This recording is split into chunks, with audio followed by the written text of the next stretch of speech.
Hi, welcome to the channel. I'm Jake, and this is our 2 cents, where we talk everything boxing, and everybody's entitled to their own opinion. In today's live, we will be talking about how it's time to have an honest conversation about. But before we do that, make sure you punch that like and subscribe button, and make sure you let me know and drop it below your 2 cents as you go throughout the video. Be sure to help support the channel by hitting the Cash App at $ 2 cents boxing, or let me know and dropping it below your 2 cents in a super chat below. Shout out to everybody in the building today. Jamison Childress 93, what's going on? What's up, Blue? What up, Camden House? Y'all punch that like button. Push that like button. What up, Fresh 313? What up, Blue 1819? On the money line in the building. First 313 came right in the building. He says, before we start, I'm on Clarissa's side 2 cents and I don't even like her. I mean, it's not even really a side to be on, really. Like, you just feel how you feel. I wanted to talk about this tonight because I feel like it's time to have an honest conversation about Tank. It's time to have an honest conversation about Clarissa, and it's time to have an honest conversation about Earl the Truth Spence Jr. Now, what I'm starting to realize about the Clarissa Shields thing, and I want to talk about that because I want to go over this statement that MVP put out. But at the same time, I want to say that conversation for last because, like, I'm kind of like sick of talking about it. Everybody making videos and going live. It's all over my timeline and feed. Like, I feel like this whole thing is just like blown out of proportion. Like, it's blown way out of proportion.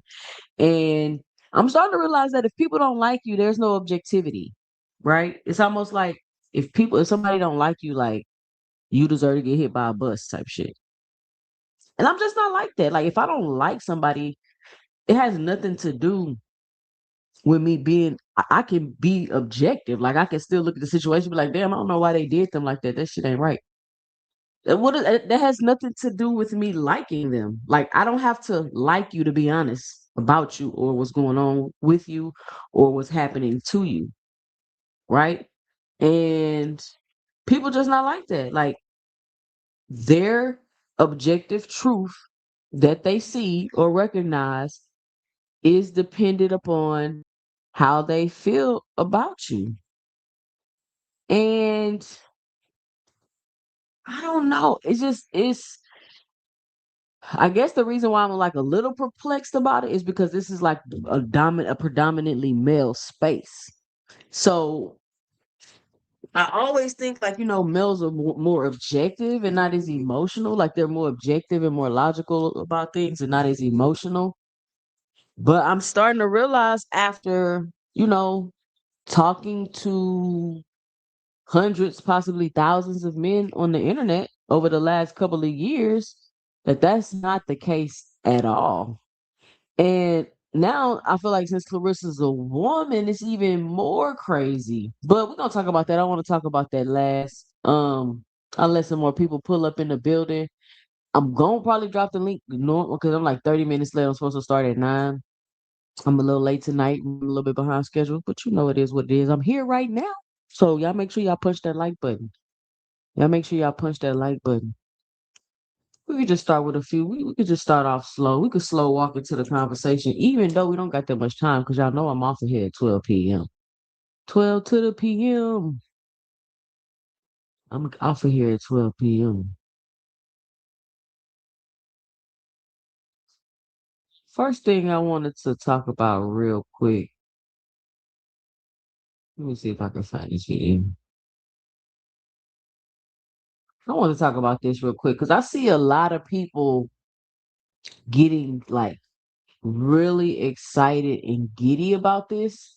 And I'm not saying that like it's just not gonna happen or whatever. Like I don't know, it's weird. I give my opinion, and then people like to run back and be like, "Oh, you was wrong." And I'm like, "Okay, guys, listen, let me clear something up with y'all so we don't have to keep going through this middle school, you said this and this happened and all of that. Cause that should really irritate me for real. Like y'all really irritate me with that. I don't care to be right. I don't care to be right. LDBC or nothing. My ma'am, my profile pic is why you don't turn your camera on. Stop capping for Clarissa. This is what I'm saying.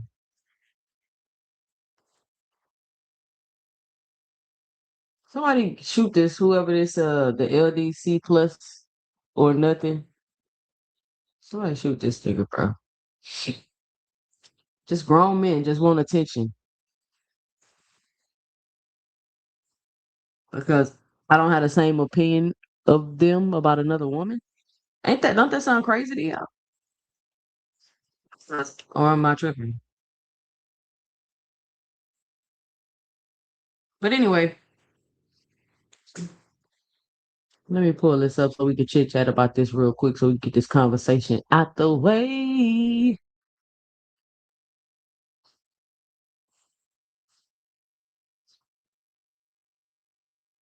Hold on.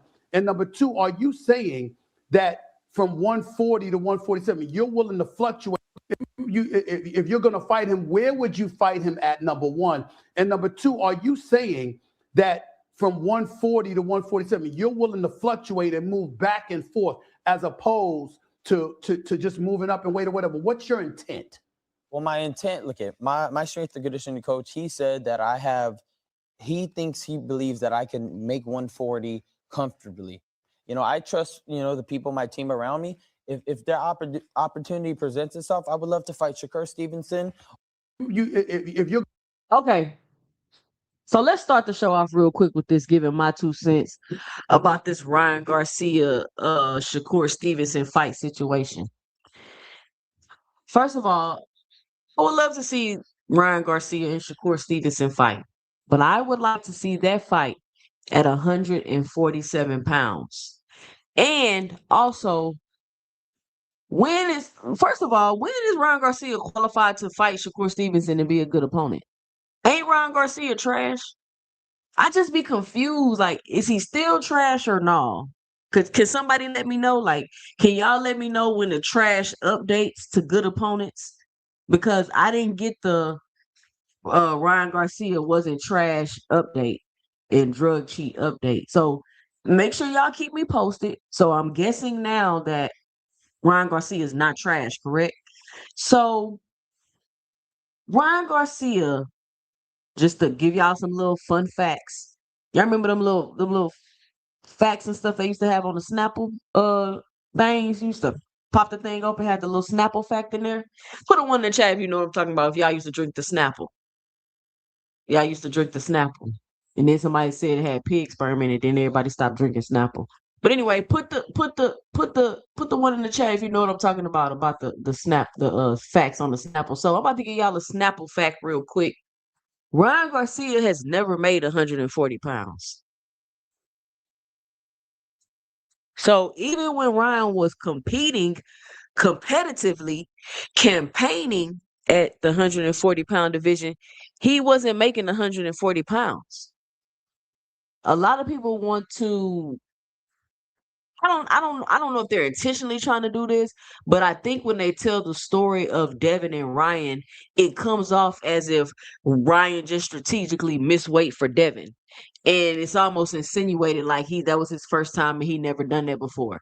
No, Ryan didn't make 140 for none of his opponents. He fought them all at catch weights. So I don't know why Ryan is saying, listen, Ryan is not even saying he can make 140. I can replay it. He's saying his nutritionist believes and thinks that Ryan can make 140. Ryan, I don't want to hear about what your nutritionists believe. They could punch some numbers in the calculator and see your body mass and BMI and a body fat percentage and come up with this formula for you to make 140 pounds. That's fine that your nutritionist, dietitian, strength and conditioning coach believe that. You probably could. But the question is, can you mentally and emotionally be focused enough to make 140 pounds? And if you ask me, my 2 cents, I'm going to say no based off of your track record. Could you do it and prove me wrong? Of course you could. Of course you could. But I'm just going based off of your track record from before, right? So that's the first thing. So I wouldn't want to see the fight at 140 pounds. If Shakur and Ryan gonna fight each other, just fight each other at 147 because, and y'all let me know the update because I haven't been updated on this yet. So y'all let me know in the chat. Now we're okay with bringing a fighter down to fight them. I don't care if Ryan said he'll go to 40. Is he going down in weight or no? I don't understand why people I don't know why they take away the objective fact of what's going on because what somebody said. I don't care if Ryan said he will be the one to go to 140. He's still going down in weight, shrinking down, draining himself, quote unquote, according to y'all standard, draining himself, going down 5 pounds to fight Shakur Stevenson when he's already acclimated and a champion at the 147-pound division. So please let me know in the chat, when did that logic and thought process get updated? When did it get updated? Because even Ryan Garcia himself, even though he agreed to the 136-pound weight, that's what he wanted to fight at. He could have weighed in at 135 and rehydrated to wherever he wanted to, but he chose not to do that. So he chose to fight at 136 pounds. Nobody was saying, "Oh no, he wasn't drained because he chose the 136. He could have fought at 135 and rehydrated to whatever he wanted to." But even still, it doesn't take away from the objective fact. So can y'all let me know in the chat like that got updated? That got updated. I want to see fighters competing at their quote unquote best. Like not with one fighter trying to get some type of crazy advantage.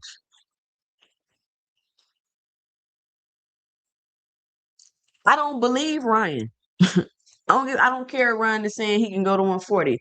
He's never fought at 140. I have no reason, and neither does anybody else, to believe that Ryan Garcia is going to fight at 140 pounds when he's never fought at 140 pounds, even when he was competing at 140 pounds. So a lot of people running with this. You got Shakur Stevenson hopping on X responding. So what we doing? So what we doing? Yeah, he hopped on there talking about 140. So what we doing? Now, could Ryan Garcia shock the world, make 140 pounds comfortably, and go to 140 and have a competitive fight with Shakur Stevenson? Anything is possible. That's what I'm gonna say to that. And Ryan, fight people in your weight class. That's the next thing I'm gonna say. Fight people in your weight class, Ryan. Shakur, fight people when y'all be like, tell me why y'all spread out against all these different weight classes only to bring each other up and down to fight each other. Is that, listen, if y'all like that, that's cool. But to me, that is so dumb to me. That is so dumb to me. Like, Ryan, if you want to fight at 140, you should have stayed at 140. Shakur, if you want to fight 147 pounders, you should go to 147. You should go to 147. I mean, I don't think I'm being illogical. I don't think I'm being unreasonable. I mean, it's simple. Y'all are champions in these divisions. So are they not holding up the divisions? And that's another topic I want to ask y'all. Is Devin Haney not holding up the 147-pound division? As we switching gears here about these guys being champions, but not trying to fight in their weight classes with the belts. Because I remember, like, I'm a casual, but I do, you know what I'm saying, that the belt thing, that's not like a big discussion of mine, but I do recall a lot of the quote unquote hardcore fans complaining about fighters with belts not unifying and fighting mandatories and saying that they were holding up divisions. So is Ryan, Shakur, Devin, are they holding up divisions, playing these hopscotch, let's compete in different weight games? What do y'all think about that? I'm asking because I'm just saying from the logic I heard from the hardcores, when these fighters are doing stuff like this, they're holding up divisions. So with that being said, is Devin Haney not holding up the 147-pound division right now? Devin Haney had the possibility to make two of the biggest fights at 147 pounds, which right now, which would have been him and Ryan Garcia and him and Rolly Romero. Those are two big fights right now for the 147-pound division. This is, and I don't know if y'all watched my video about Devin Haney, but this is Devin Haney's moment right here. This right here, this is what Bill's been building them for. This what all the capping been for, the manufacturing, the payola syndicate, the LBDC plus community, back in Devin. Let me see, trying to be nice. His payola syndicate, you know, putting out all the propaganda and building them up and doing these things for him. Now is the time. This is his moment right now. The Rolly fight, beat Rolly, bam. Go to Ryan, beat Ryan, bam. Then boom, you Devin, then boom, like all everything. Now it all explodes, right? It all explodes. You beat Ryan. Now you the guy that you've been saying you've been being. But it seems like instead of doing that,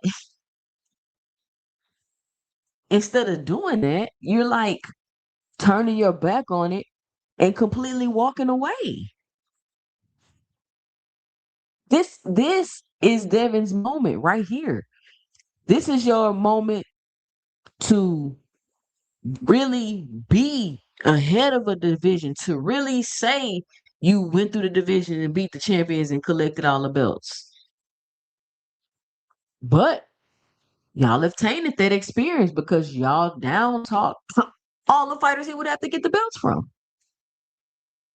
You've inflated your value so much that now it's time for you to, you've inflated your value so much that you cannot pursue what you've built your whole career to pursue, so that now you can show that you are the person that you've been manufacturing this whole time.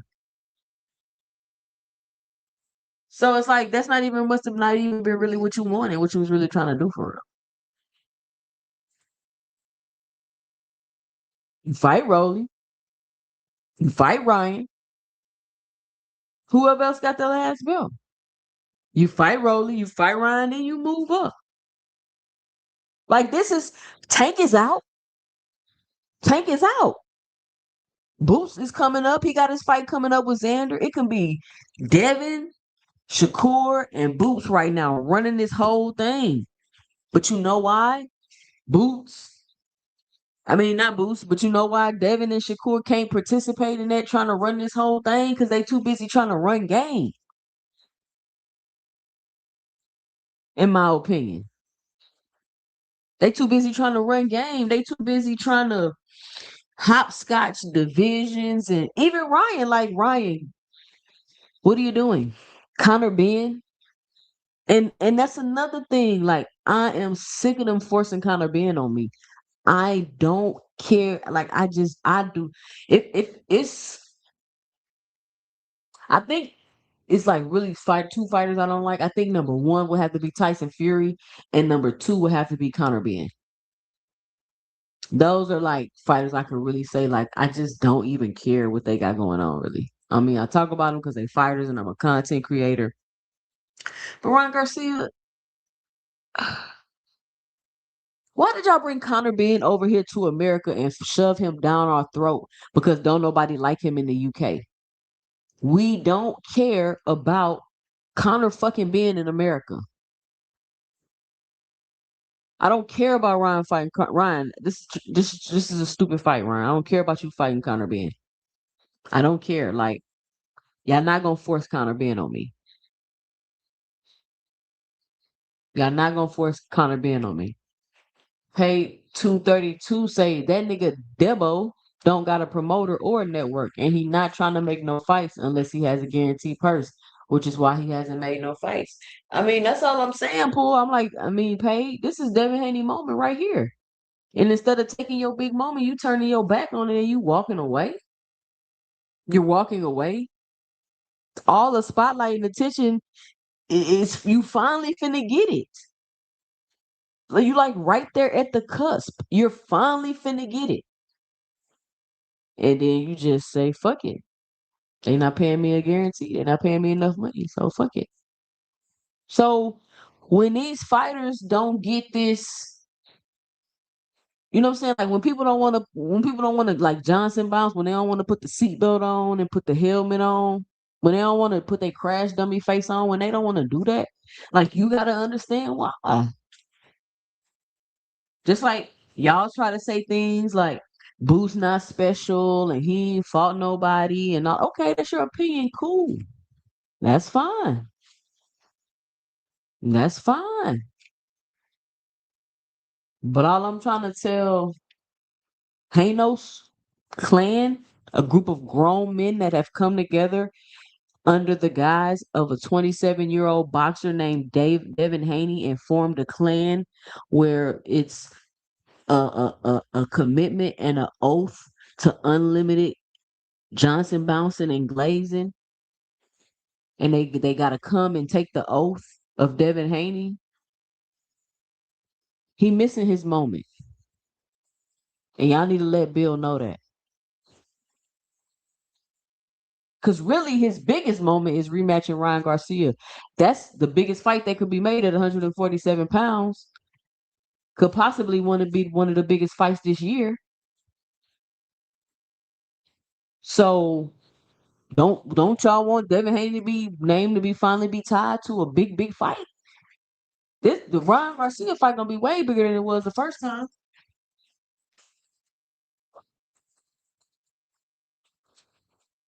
It's gonna be way bigger than it was the first time. It's highly anticipated.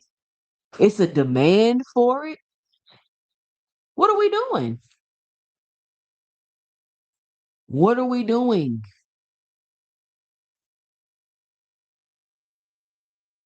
See, this is what I'm saying. All he got to do is start drug testing. You either want the fight or not. If you that worried about me cheating you, then don't fight me. Then let's just move on, bro. We're gonna take the same drug test that we took the first time that I quote unquote got caught. But even if you're not about to fight Ryan, fight Ro. Like who you about to fight? We've been trying to figure out who Devin was gonna fight since he fought Brian Norman. At first, it was this, it was that, it was Xander, it was Shakur, it was this, that. Like, come on, man. So it is what it is. I just want to get my 2 cents about that real quick because everybody getting all giddy about this Ryan Garcia fight at 140. I mean, I just feel like they're gonna keep flopping back and forth about if he gonna fight at 40 or if he got to come up to 47 or if they can fight at 144. Why if you can make 140, Ryan, why wouldn't you just be like shit? I just fight him. I'll fight him at 44. If he said he'll fight you at 44, why do you gotta go to 40? If Shakur will fight you at 44, which I still like, nigga, you either gonna come to 47 and fight me, or we just not gonna fight. Because we don't need to fight. We have people in our divisions we can fight. This is irritating me. The more I'm thinking about it, it's like really kind of irritating because you really think in your head like you want to see them fight because you remember them being in the same division and you wanted to see them fight. But now they're all spread out and you still kind of want to see them fight. But then you got to realize not only are they in different divisions, they're champions in these divisions holding them up, which I thought the hardcore fans didn't like that. I thought that was like a no-no. I don't know. I could be wrong. All right, I've been talking for about 30 minutes. Oh my god, let me get the super chat. Jameson Childress with the 9.99 in the super chat. He says facts. Just regenerate those secondary divisions into the classic divisions at this point. Just reintegrate those secondary divisions to the classic divisions at this point. Shout out to Jameson Childress. That they doing, Jameson? They gonna have the original 8 weight classes. That's what he said he doing. Um, I was just running my mouth. My bad, Jameson. I got you though. Blue say I don't care who wins. I just want to see the fight, and that's like the sentiment. Everybody like I don't care if it's for, but I just want to see the fight. Now everything okay if you could just see the fight.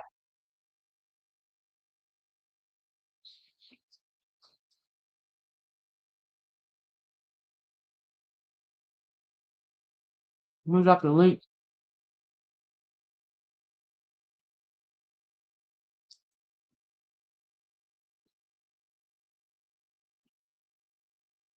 We're gonna get into this next topic real quick. I think I'm gonna do this topic next.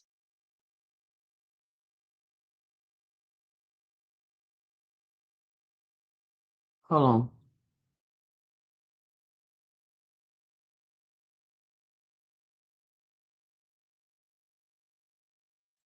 All right, I ain't dropped the link.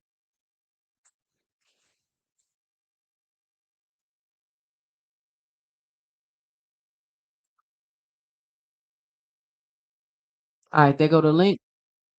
So I came across this interview this morning with Adrian Clark, Earl the True Spence Jr. manager.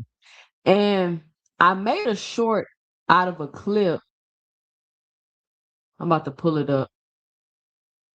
And I want us to talk about this tonight because I think we're well past the fights. I think it's a conversation that we can have without people. Look at aircraft carrier. 2 cents. You usually have a TMZ topic mixed in. You mean the hottest takes of the week, the current hot topics in boxing? That is not TMZ topics. That's the current hottest topics in boxing. See, you be here for the TMZ topic. You always, every time I'm on trying to, you know what I'm saying, trying to get serious, you with the TMZ topics. But don't worry, it's coming. What up, boxing hacker? Miss Hello? 2 Cent, what's up? What's up? How's What's it up? going? It's good. So I'm thinking that we can finally have this conversation. With people just being objective and not being childish and basing like, can we have an objective conversation tonight on 2 Cents After Dark? Can we not base things on how we feel like we're children? You asking me that? I mean, I'm pretty objective. I'm not really a subjective person. Um, I mean, I am. I feel like I'm one of the more analytical people. Yeah, you think you're being analytical, but you're just You ever heard somebody call somebody like a smart dumb nigga? Like that's not oxymoronic. Yeah, like it's like you think you being so smart, but like you sound dumb. Why are you still being smart? No, you think you're being smart, but you think you sound smart, but you really sound dumb. But you don't realize you sound dumb because you think you're so smart and nobody can tell you dumb. Mm. So you just run around and keep sounding dumb, thinking you Or smart, it could be the smarter than people. everybody. It could be the people that you're talking to aren't up to that level of intellect, and they just can't keep up with what you're saying. That's what I'm saying. That's more smart, dumb nigga talk. But listen, so okay. So look, this is what we gonna do. So we Yeah, go about to ahead. watch this video I made. We gonna check it out, and then we're gonna have an honest conversation about this because I think it's time. I think it's time, Okay. He hasn't especially on 2 Cents After Dark. been the same fighter since the car accident, and he hasn't been the same fighter since the car accident, and people don't care about that. I mean, we're so desensitized as a population to where like we just forget, or we kind of put to the backside that like Errol Spence Jr. was in a devastating car wreck that 99% of people would have died in that car wreck, and thrown from a car. Like dude thrown from a car and came back to fight, came back to win another championship, and eventually face off against Terrence Crawford. So he wasn't the same fighter in the Danny Garcia fight. He wasn't the same guy in the Ugas fight. He wasn't the same guy in the Terrence Crawford fight. He experienced something that was extremely traumatic, that he suffered a head injury, probably amongst other things that we don't know about. So he hasn't been the same fighter since the car accident, and people don't care about that. It's like, bro, the fans don't care whether he was in a car accident or not. Like they expect to see the same guy that they saw when he was wiping out Sean Porter or Kell Brook or Mikey Garcia. They eliminate the car accident situation. It's like, oh well, he came back, so he's okay, and he'll be the same guys. He's different. He's a different person all around since the accident. So no, he wasn't the same fighter in that fight, but he wasn't the same fighter in the fight with Ugas or Danny Garcia either. Adrian Clark just dropped a bombshell about Earl the True Spence Jr. He said after that horrific car crash, Spence was never the same fighter again. And let's be real, 99% of people probably don't even survive that accident. But somehow, Spence came back and still beat Danny Garcia, still beat Yordenis Ugas. Which makes one question hit even harder. Was the version of Spence that fought Terrence Crawford already damaged before he even stepped in that ring? Or is this just another excuse people are making after the loss? Because some fans say a win is a win. Stop the excuses. While others believe Crawford never fought the real Earl Spence. And honestly, that debate might not never die. So what do you all think? Was Spence permanently changed after the crash? Are people just making up excuses? Or is it time for Earl Spence to tell his truth? Let me know and drop it below your 2 cents. That was really sad music right there. I'm gonna get tissue and everything, man. So, I mean, that's the question. Was Yeah. listen, did you hear what Adrian Clark said? He seemed kind of like emotional talking about this. You see how like fidgety he got, he started moving, but he said Earl Spence wasn't even the same person after the car crash. I thought that was really deep that he said that. And I just think that it's very disingenuous for anybody to see. I just played clips of the car crash in there and try to argue that Earl Spence was the same person. Now, before y'all start saying dumb shit like, y'all said he was gonna knock out shit, and y'all said he was gonna, and y'all said none of what we said takes away from any objective fact that I'm making right now. So please don't come in here with that low IQ bullshit tonight. The question is, do you believe that Earl Spence was changed after the car crash?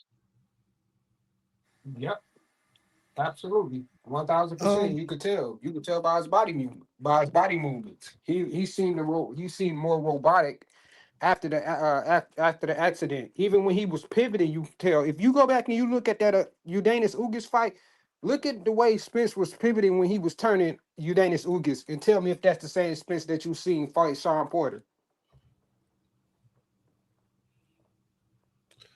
So I think it's twofold, right? Like, so your initial question was Earl Spence changed? Most likely, he's probably a different person altogether from such a horrific accident.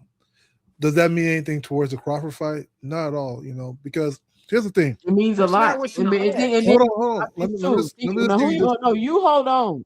It means a lot. And think about it. Earl came back and fought 2 fights and Yeah. then fought Earl. So there's just more wear and tear. Let But me go ask ahead. you a question. If Boots fights Virgil Ortiz tomorrow, right? Is he the same Virgil Ortiz before the hospital when he got hospitalized, or is he a different Virgil Ortiz?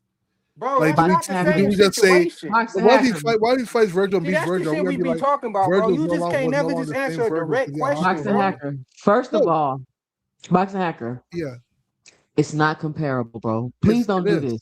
It's not. Did Virgil Ortiz fly out of a Ferrari going 100 miles per He got hour? hospitalized. His life was threatened. Did he fly out of a Ferrari going 100 miles per hour, fly 30, 40 feet No, in but the he air did. and hit the ground? So it's not the He same. We're did not have a doing this serious shit tonight, medical boxing hacker. condition. Hold Okay, on, but it's not the same. but we That's can. the But shit see, I'm talking about. we're That's not why talking you about talking gravity about, here, right? man, We're that not shit talking about the annoying, gravity of the bro. situation. We're just saying, like, yes, from I fighters know you're change not from fight talking to about the fight. gravity of the situation. That's why that's disingenuous, boxing No, hacker. for instance, I'll give you another example. British Bro, Prescott she knocked out asked you a Amir direct Khan. question though, bro. Hold She on, said, "Do he look different?" I answered You that Was question. going around and No, you Earl answering shit she Spence didn't even ask okay? you. Earl so Spence was changed after the accident. Not only was he fundamentally changed as a person, it absolutely changed who he was as a boxer.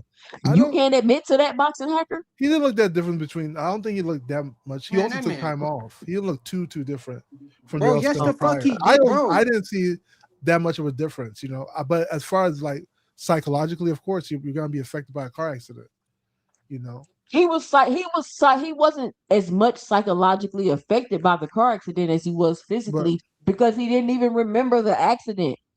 but So I Exactly. think that's why he was able to come back and actually fight because he didn't remember the trauma he experienced, but his body felt it bouncing off of the right, ground from 100 miles per hour out of 40 feet in the air, boxing hacker. yeah, Most um, people would not survive that at all, like I point blank, agree. period, let alone come back and compete in 3 more competitive fights at the top level in the And win most two prestigious titles. division.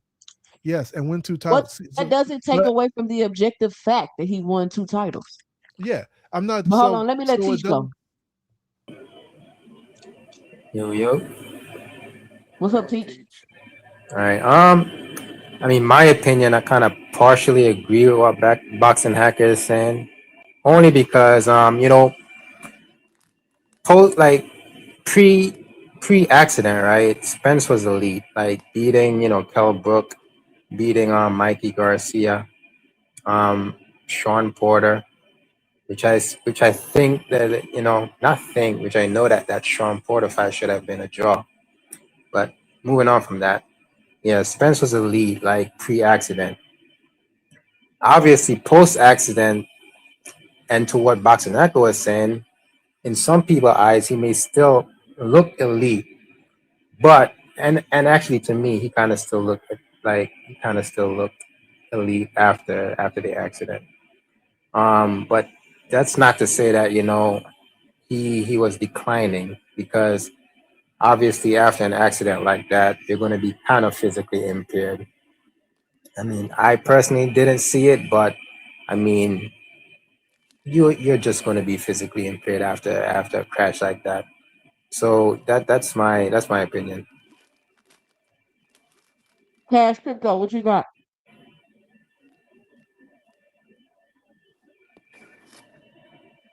Cash, you Money. there? He on Listen, mute. I'm not. You on mute if you talking, Cash. No, I'm doing something now. I'll be back in a second. Okay. I'm not here to I don't care if you think he was elite. The question is, do you think that Earl was fundamentally changed as a boxer because of the accident? No, No, My answer is no. not really. And How can what y'all makes you? think that? Earl Spence was Because good the fights before that. again, when He he came literally back, said it himself that he was, and y'all are saying no. no. You're asking if he still. Repeat your question Was again. he the same fighter after the accident, bro? Was he the same Yes, fighter that he was when he fought Sean Porter? yes, Y'all because he niggas was is still. crazy, bro. Yeah, because he was still an elite fighter. He came back. He beat those How? guys. Because he came Just back. He because he beat was those still an guys. elite fighter doesn't mean he wasn't fundamentally changed. T. Man, Yeah, but this shit like don't I make said, you You're gotta. sense. asking. He Listen wasn't to that the much question. bigger. Listen to the question you're asking. 2 cents. Like he came back and he was still whooping guys. But what does that have to do with what? And this is what I mean right here. He didn't look that much What does different. that Like you have guys to act like he do was with like night what and day I'm or something. saying, guys? I'm You're starting He to wasn't think night But this and because nigga day. he was still regraduate, whooping bro. ass, you don't think he was fundamentally changed? Not really. not really. Fundamentally, no, because he came back. He had the skills, and he was still whooping guys' Yeah. asses. He beat Ugas off Two cent, Ugas's I Like wish you belt could what? just too. What? I His What? wish you could pull up the manager Sean Porter literally fight. told you his was. His manager literally Man, just told bro. y'all he was. He literally just told y'all. Now, if your question was like, what do you think he was physically impaired in some way? Well, then my answer would change a little bit. That's what I'm asking. Do you think he The was fundamentally changed? Ain't his physics part of his fundamentally, foundation? Is his physics part of his foundation? nah, but when you say fundamentally, you're including boxing skills and all that. I said, was he? Mm-hmm. Never mind. Go ahead, T. What Fundament, do you yeah, trying to say? yeah, fundamentally. You said fundamentally, so you're referring to his physical. That's part of it. You're referring to his boxing skills. That's a part of it also. I This bullshit you this not, guy man. Earl Spence If came people back and really go beat back and Like, Dana look at that like, fight, like at skill for Ugas. skill, he wasn't fundamentally impaired, but how physically, the you could say, that nigga was moving slower than he was before. Oh my fucking god, bro. He nah, I, beat di- I didn't see it. Like he came back he and he beat was still Ugas whooping asses. better than anybody's ever beat Ugas Y'all, Hey, before. y'all, Paige, you y'all. gotta quit Anybody's letting beat dumb better than niggas anybody beat bother Dana you so much, before. my nigga. At the Yeah, end of the bro. day, Cause like this shit just cause it's like You gotta just whoop-de-pass, laugh bro. It's at like dumb these niggas niggas is sometimes. Just like, laugh at dumb but niggas. here's the reality. I whoa, just said bro. before, like if we're gonna do that, we can do that for so many fighters. If we gotta start saying who's different. Yeah, when I Can't say do that Vergil with Ortiz so is many different, yeah. fighters. How many Ramirez fighters got in Helwani an was different accident after like Bridge Earl Spence fought. Spence? How Let's be many fighters got in the accident like Earl Spence? I mean, let's be serious. You can get in a car crash and just get your neck fucked up on some Yeah. on not on the level of what Spence went through, and that alone could make you right. a lesser of a fighter, man. You guys sound like some fucking idiots If we're saying going to do no. that, And It's I it's don't kind of understand why ridiculous. y'all keep boxing Cash, hacker. my only Please problem with stop what y'all are saying, deflecting.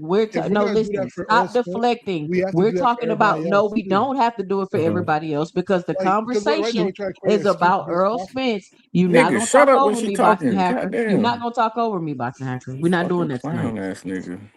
because the thing says it's time to have an honest conversation. And y'all are telling me that car accident didn't change Earl. The man literally just said it changed him as a person. So automatically, it definitely changed him as a fighter. And y'all can't even be honest enough to just say, yeah, it did. Like, I don't get it. Man.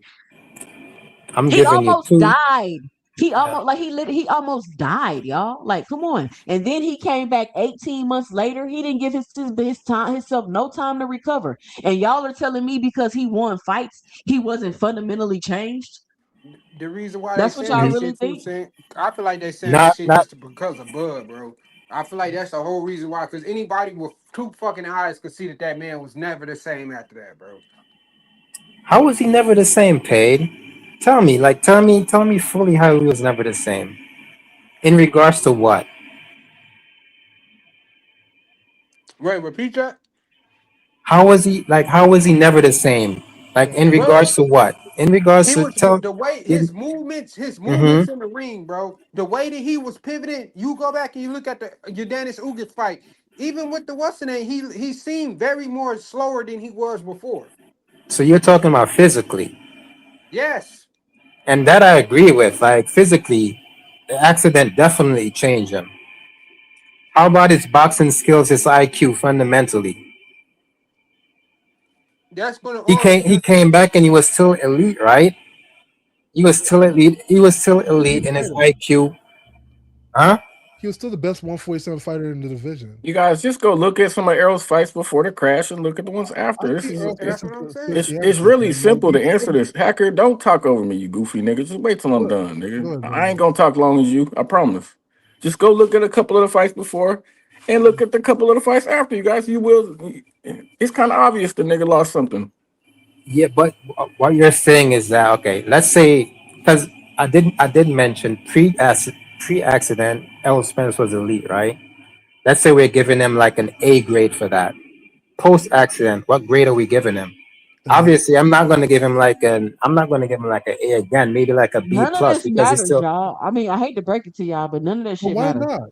Earl Spence looked great his other two fights. Like if we're going off the eye test, Does that nobody's mean ever he beaten wasn't Dennis. changed because he won fights, y'all? What the No, fuck? but I don't no, understand. nobody's I ever mean, beaten Dennis Ugas Stop like being as disingenuous. you're not gonna be the nobody's same ever coming beaten off of Dennis an Ugas. accident like that. That I do Okay, so understand then that's the physically. answer. Physically, that's what I'm saying. I don't even But think he was you Then that's your slower. answer, T. when Then you that's say your answer. Then that's your answer. when you say fundamentally, you're including a lot of things though. It's not only the physical aspect of it.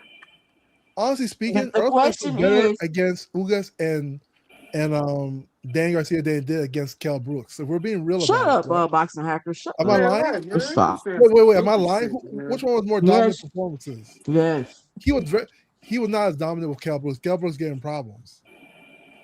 What? Cal Brooks gave that Oh, brother that doesn't problems. mean he looked better. Because what are you talking about, boxing hacker? Kell Yeah, Brook I looked don't like know good. what this Let's nigga move we can talking forward. only about. go off the eye test, right? We can only go off the eye test. He looked more dominant those other two fights after he came back from the car accident than he did his previous fights. No, the What are we Mr. fuck talking you, about? Greg, man. what This you got nigga for the crazy. show, Mr. Greg? He was physically and psychologically changed. When you Thank get you, bro. when you have that kind of accident, and I always can identify with a lot of stuff because I've been hit by two cars at the same time when I was little, and I'm affected now, and that was almost 50 something years ago. Earl got thrown from a car while he was driving. He was probably doing about 100 in that car. So psychologically, you're going to change because you've been injured. You just escaped death. That doesn't go away right away. It's just like somebody having a gun to your head and you just know you get ready to die. You that doesn't go away just because they didn't pull the trigger. When he got thrown from that car, it threw his body off. So he was never, in my opinion, I don't know how much of a change it was, but Mm-hmm. the way his body is built, the way he moves, the way your balance, all of those things are going to change a little bit because you've disrupted everything. Yeah. Your skeleton, the way you stand, the way you walk, how you react to things, and psychologically also you're affected because as you just said, he said it changed his life. It made him realize he didn't even have insurance. That suppose he had actually died, he had no life insurance at the time. This is what he had said about that part. So yes, Earl was different. A lot of people can't see it because, as I said before, he was still winning. That doesn't mean that he had not changed. So that's the part that kept him going, even some of the other things that he had been doing because he still kept winning. But from that physical accident, he's not the same now. So you can work hard, you can get back to where you're still functioning very well. But you even look at some of the other fighters who have had some kind of accident, it changed them as well. Sometimes a loss changes you, not necessarily the accident. And that's the psychological part. You're a little more gun shy of being, especially if you've been knocked out, and it really can affect, and you're going to be changed when you fight going forward. Or you remember when the guy that I can't think of his name right now, the guy that Roy Jones just beat up, who had the neck injury, who had the accident, he didn't get no punches in with Roy that time. Hmm. Um, what is his name? They made a movie about him. He I broke can't his even think of neck. his name. You know who I'm talking about? I know you're talking about, but I can't Yeah, think of his damn yeah. name. Yeah, he got back to fighting again, but he wasn't the same either. You just Right. don't. You just don't. I mean, you can recover. You can, you can be okay, but your body is not going to. It's like a cut. You can heal, but you're going to heal 99%. And then Right. you get cut again. Benny Pass. Yes, that's what I'm speaking of. There you go, right there. Yeah. So it's the same thing with your body. I mean, I got pins in my back. I mean, I can walk and do all that kind of stuff, but I'm affected because I walk differently now. So Exactly. that's what I'm We see saying. guys take extensively long beatings in the ring, and they're not the same over one Man, fight. What makes you that think that kind of wreck is not going to take some Yeah, out you, it's man? It's gonna kind of I change. mean, ridiculous. Yeah. and I Cash, think not what that. y'all would have to acknowledge is Earl is the truth. Like that's another thing y'all are gonna have to acknowledge the fact that Earl Spence was able to come. First of all, the fact that he was able to even survive the car crash. Hmm. Can we start there? Can we Yeah. Yeah. start at the fact that he was able to? Y'all, it reminds me of um Mr. Glass. What's the name of that movie? Yeah. You talking about what is that shit called? It's called What's the name Glass. of that movie, baby? It's called Glass. Yeah, it's called Where Glass. he kept causing these accidents and the nigga would never get hurt. Yup.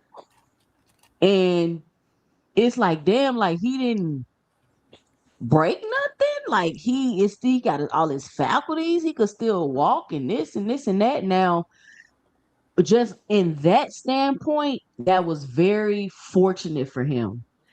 But the fact that he was able to come back 18 months, no physical therapy, being stubborn, and we don't even Earl don't even know how much more damage he caused to his body by doing that because I'm sure he No, Hmm. 2 wasn't Cent. supposed Remember to he do got that. into another. Remember he got into another car He's accident and fucked up he's his been back.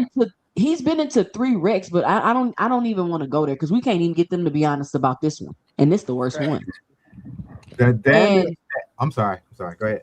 So oh, I and was then gonna I was gonna say because I gotta stress this point that I think the reason why y'all don't want to, I'm not gonna say this, but I think why people, not nobody, not none of the two centers, why people just can't acknowledge the fact that that accident fundamentally fucked Earl up and changed him is because you would also have to admit that Earl is like that. Like he's a dog. yeah. Earl's legacy was solidified when he came back 18 months off that accident and fought Danny Garcia and beat him. To me, it was solidified to me because goddamn, like how can you do that? That's insane. Like Crazy will, did crazy y'all determination. see the accident? It was playing in the short. Yeah, that So to try to was compare that to any other situation is some bullshit. Because other fighters that was in situations like that, if you're gonna compare other fighters that got into horrific accidents like that, and tell me how many of them came back and was still able to win fights at the top level. So we have to acknowledge who Earl was, his will, his tenacity, his effort, his strength, his mental toughness. And that is why he was able to come back and win those fights. But it doesn't take away from the fact that that accident changed who he was, period. As a fighter, period. And for y'all to keep denying that is insane to me. That's why I say it's time to have an honest conversation. That's all I want to have. All you gotta say is, yeah, man, that shit changed him. It fucked him up. He probably would have been a way better fighter if he didn't get into that accident. It changed how he moved. Eye was fucked up, his retina was fucked up, all of this stuff we had going on. And it's not excuses, it's an objective fact. It's actually what happened. Like it's that's not an excuse. That's his truth, and that's the story of exactly what happened. For everybody to keep saying it's excuses and this and that, y'all just don't want to acknowledge who Earl is as a fighter. some of the Period. things that They people feel like do they would when take. they They see think you they would keep take winning credit like for he the is. word about They So that. don't believe something. See, when somebody keeps winning, because I've always said that he still kept winning. For some people, that meant there was nothing wrong. But you can Yep. keep winning and can be a whole lot still wrong. And I suspect personally, just using myself as an example, that there's going to be other issues he's going to have as he gets older as a Mhm, result of that accident. Just like mhm. when guys who've been punched in their face and their head, years later they can't hardly talk as a result of being punched years earlier. So Exactly.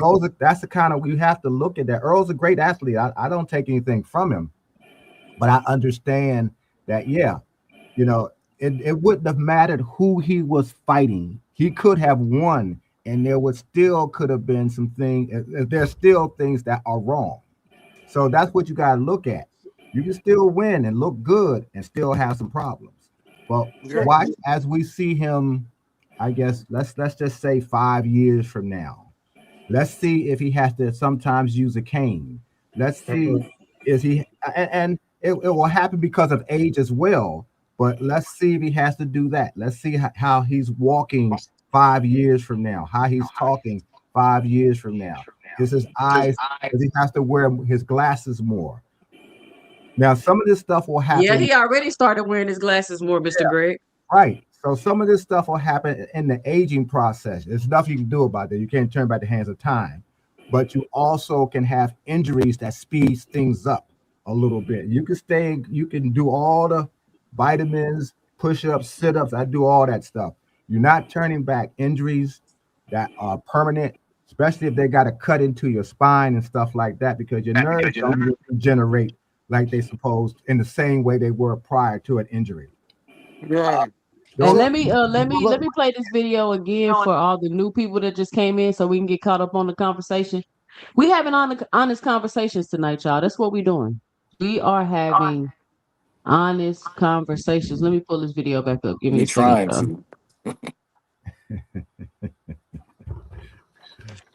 Because I'm tired of grown men being so emotional and acting like they can't be objective.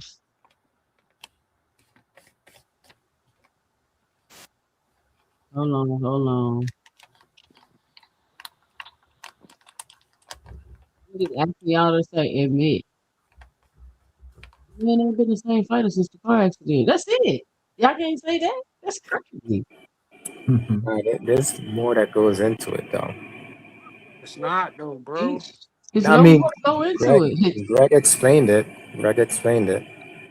And people don't care about that. I mean, we're so desensitized as a population to where like, we just forget, or we kind of put to the backside that like Errol Spence Jr. was in a devastating car wreck that 99% of people would have died in that car wreck, and thrown from a car. Like, dude, thrown from a car and came back to fight, came back to win another championship. And that part right there, fools. Let me ask y'all a question. Do y'all remember seeing this footage for the first time? Yeah, Is anybody a fan like that? I Y'all know saw how it. Yeah, like I remember seeing that. so my friend called me, right? And Mhm. she said, "You seen what happened?" I said, "No, it's my best friend. She kind of like boxing, but she know I'm a huge boxing fan." I said, "No, what happened?" She said, "Earl got in a wreck." I said, "What?" And I'm thinking in my head, like, how the fuck you know Earl got in a wreck? Like, you're not no boxing fan. Like, you don't be up on news like that. Mhm. And so she sent me a link, and I seen it, and I just was like sitting there holding my mouth, like, this nigga is done. Like, I was wondering, like, is he ever gonna even walk again? Is he even is he even alive? Like, that's the first thing I started thinking. Like, did he even survive this? That was my first Right. question. Was like, did he even survive this? And you know what, Mr. Greg? Yeah. Do you see the reaction to people online about Clarissa and how she slapped the fire Alicia Baumgartner pitbull head Mhm. ass? And I'm just like, when did people become so sensitive? Because the vitriol from people after Earl Spence got in this accident was crazy on YouTube. He a drunk, he deserved it, da da da da da. Like, it was like I no remember that shit. People sympathy. are It was horrible like no that. Yeah. empathy at all. I'm talking about none. Yeah. And And what's okay, they didn't even know the nigga was drinking or not. That's the crazy part. they But you didn't know know what what? happened at all. Here's what I want to say about What it. saved him his life to me was the fact that he got thrown from the car, because if he had been strapped into that car, he wasn't coming out. You saw how Yeah. messed up that car was. Yeah, Yeah. facts. Thrown Mhm. from the car saved his life. Yeah. Here's what I want to say about it, right. Like, I agree. Like, Hold on, I Errol gotta Spence is let one the of my video. favorite fighters, Hold right? on, let Like, me let the video finish. and eventually face off against Terrence Crawford. So he wasn't the same fighter in the Danny Garcia fight. He wasn't the same guy in the Ugas fight. He wasn't the same guy in the Terrence Crawford fight. He experienced something that was extremely traumatic that, he suffered a head injury, probably amongst other things that we don't know about. So he hasn't been the same fighter since the car accident, and people don't care about that. It's like, bro, the fans don't care whether he was in a car accident or not. Like, they expect to see the same guy that they saw when, he was wiping out Sean Porter or Kell Brook or Mikey Garcia. They eliminate the car accident situation. It's like, oh, well, he came back, so he's okay, and he'll be the same guys. He's different. He's a different person all around since the accident. So, no, he wasn't the same fighter in that fight, but he wasn't the same fighter in the fight with Ugas or Danny Garcia either. Adrian Clark just dropped a bombshell about Earl the True Spence Jr. He said after that horrific car crash, Spence was never the same fighter again. And let's be real, 99% of people probably don't even survive that accident. But somehow, Spence came back and still beat Danny Garcia, still beat Yordenis Ugas. Which makes one question hit even harder. Was the version of Spence that fought Terrence Crawford already damaged before he even stepped in that ring? Or is this just another excuse people are making after the loss? Because some fans say, a win is a win. Stop the excuses.